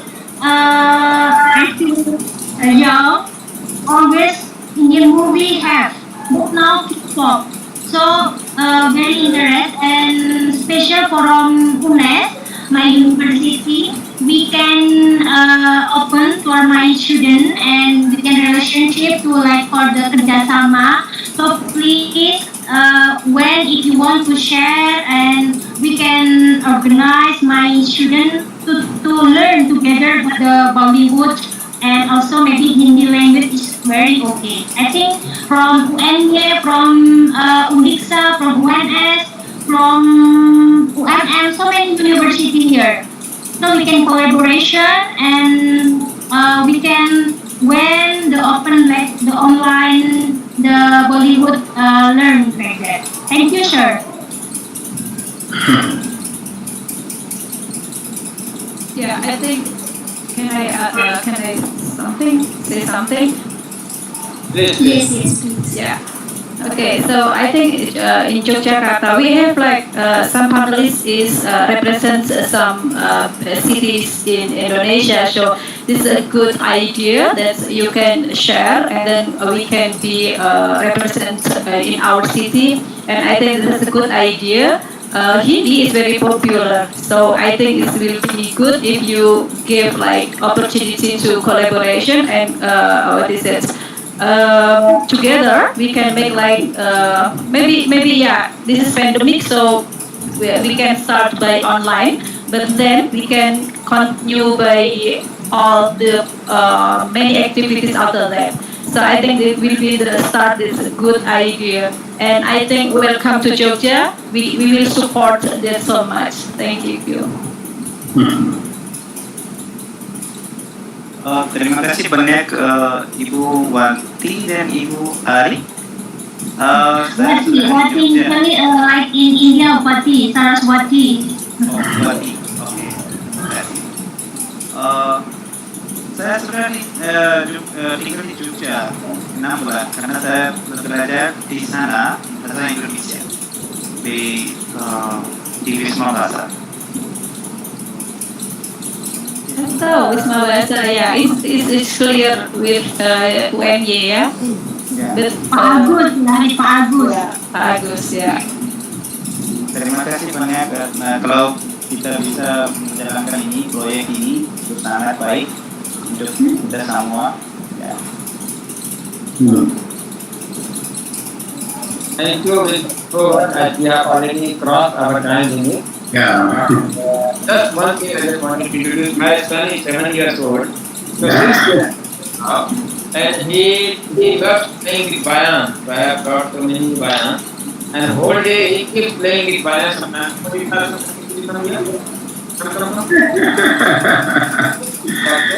and so is violin. So is violin. Very good. Wow. And Japanese language, but I don't understand. Yours.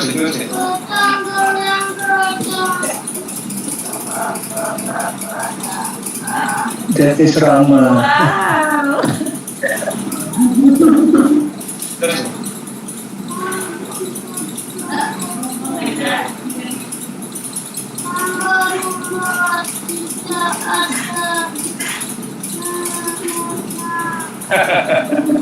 So he keeps playing, and he has been coaching me to let him to perform his violin. Okay, good idea. Very good. This is one of the most important aspects of Indonesia. I want to bring it to India. Maybe one or two of my students and friends of universities if they want to learn this. And the most important aspect, sir, what I see that despite so much digital world, people are so much busy and this cultural heritage is still alive. This is very, very important. So with this word, I request Sarita to come and do both of hands. Thank you so much, sir. Now we come at the end of this meeting, this webinar, and I, on behalf of the Indian Society and Center for Chinese and Southeast Asian Studies,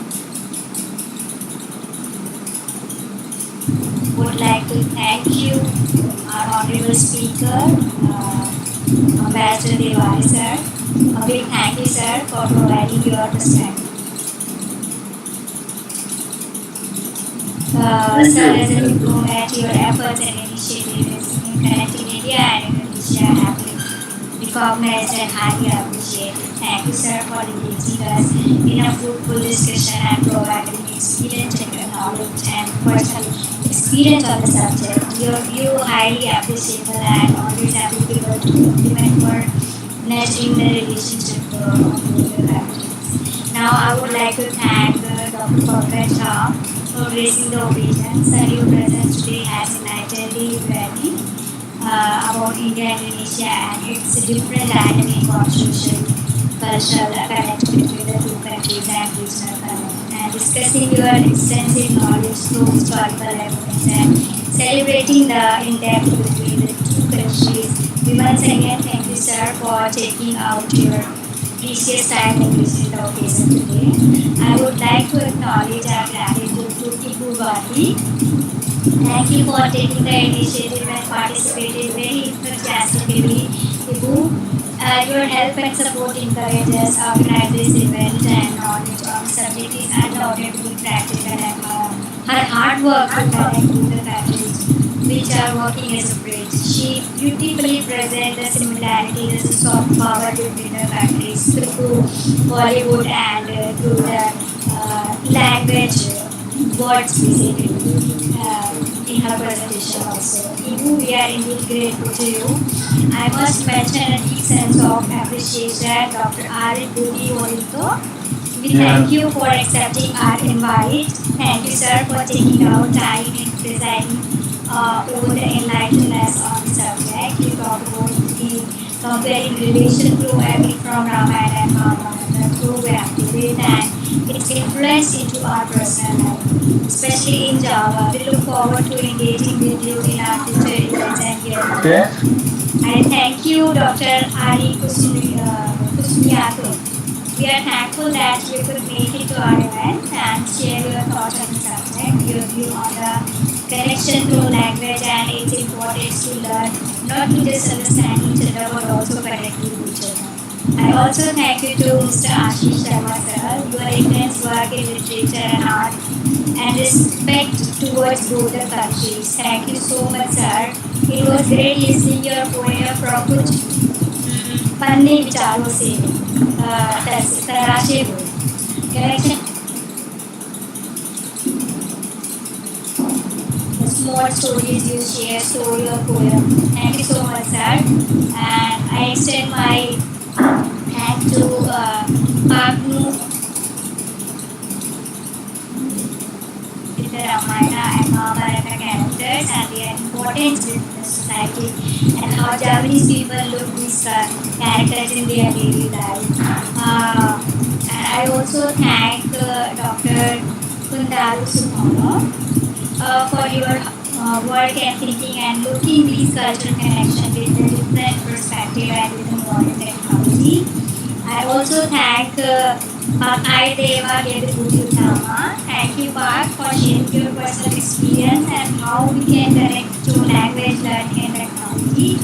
We also thank you to Sujit Bharti sir for sharing his new experience in Indonesia and how Indonesian people are happy and enthusiastically to participate in Indian events and their participation making huge changes in the society. And now I would like to extend my deep sense of thankfulness to Dr. Gautam Macha in organizing this event. His constant encouragement and push have given opportunity to learn about India and Indonesia relations, cross-cultural aspects, historical aspects, and relevance of the countries and their relationship and opened up new gateways to expand our knowledge on the subject. So you have not only given opportunity to share our thoughts on different occasions, but also encouraged to take initiative and convert them to reality. And would like to thank the entire team of this event who have been tirelessly working in making this event successful. Thank you Ankit, Akshat, Shambhavi, Praful, David, Rama, and to those who I missed have missed in acknowledging. Thank you so much all. Thank you, Sarita. With this work, I request all audience, my colleagues, my partner in this webinar, and particularly ambassador, and all the colleagues from Indonesia. The entire proceedings has been recorded in YouTube, and that is forever. So you can refer it in your talk or reference. That is just like a certificate that you have. And so you can use it as a certificate also. So that is recorded, and the entire proceedings has been excellent. I look forward within a month that one article comes from your side you have presented, and that article will be edited and peer reviewed and will be published in our journal. Thank you very much. This is what I say goodbye and formally close this webinar. Thank you.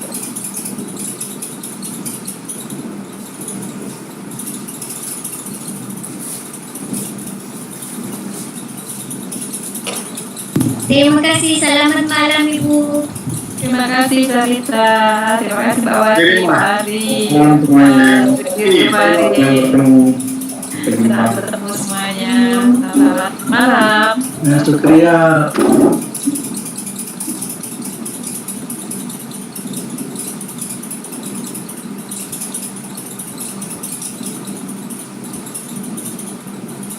Presiden apa?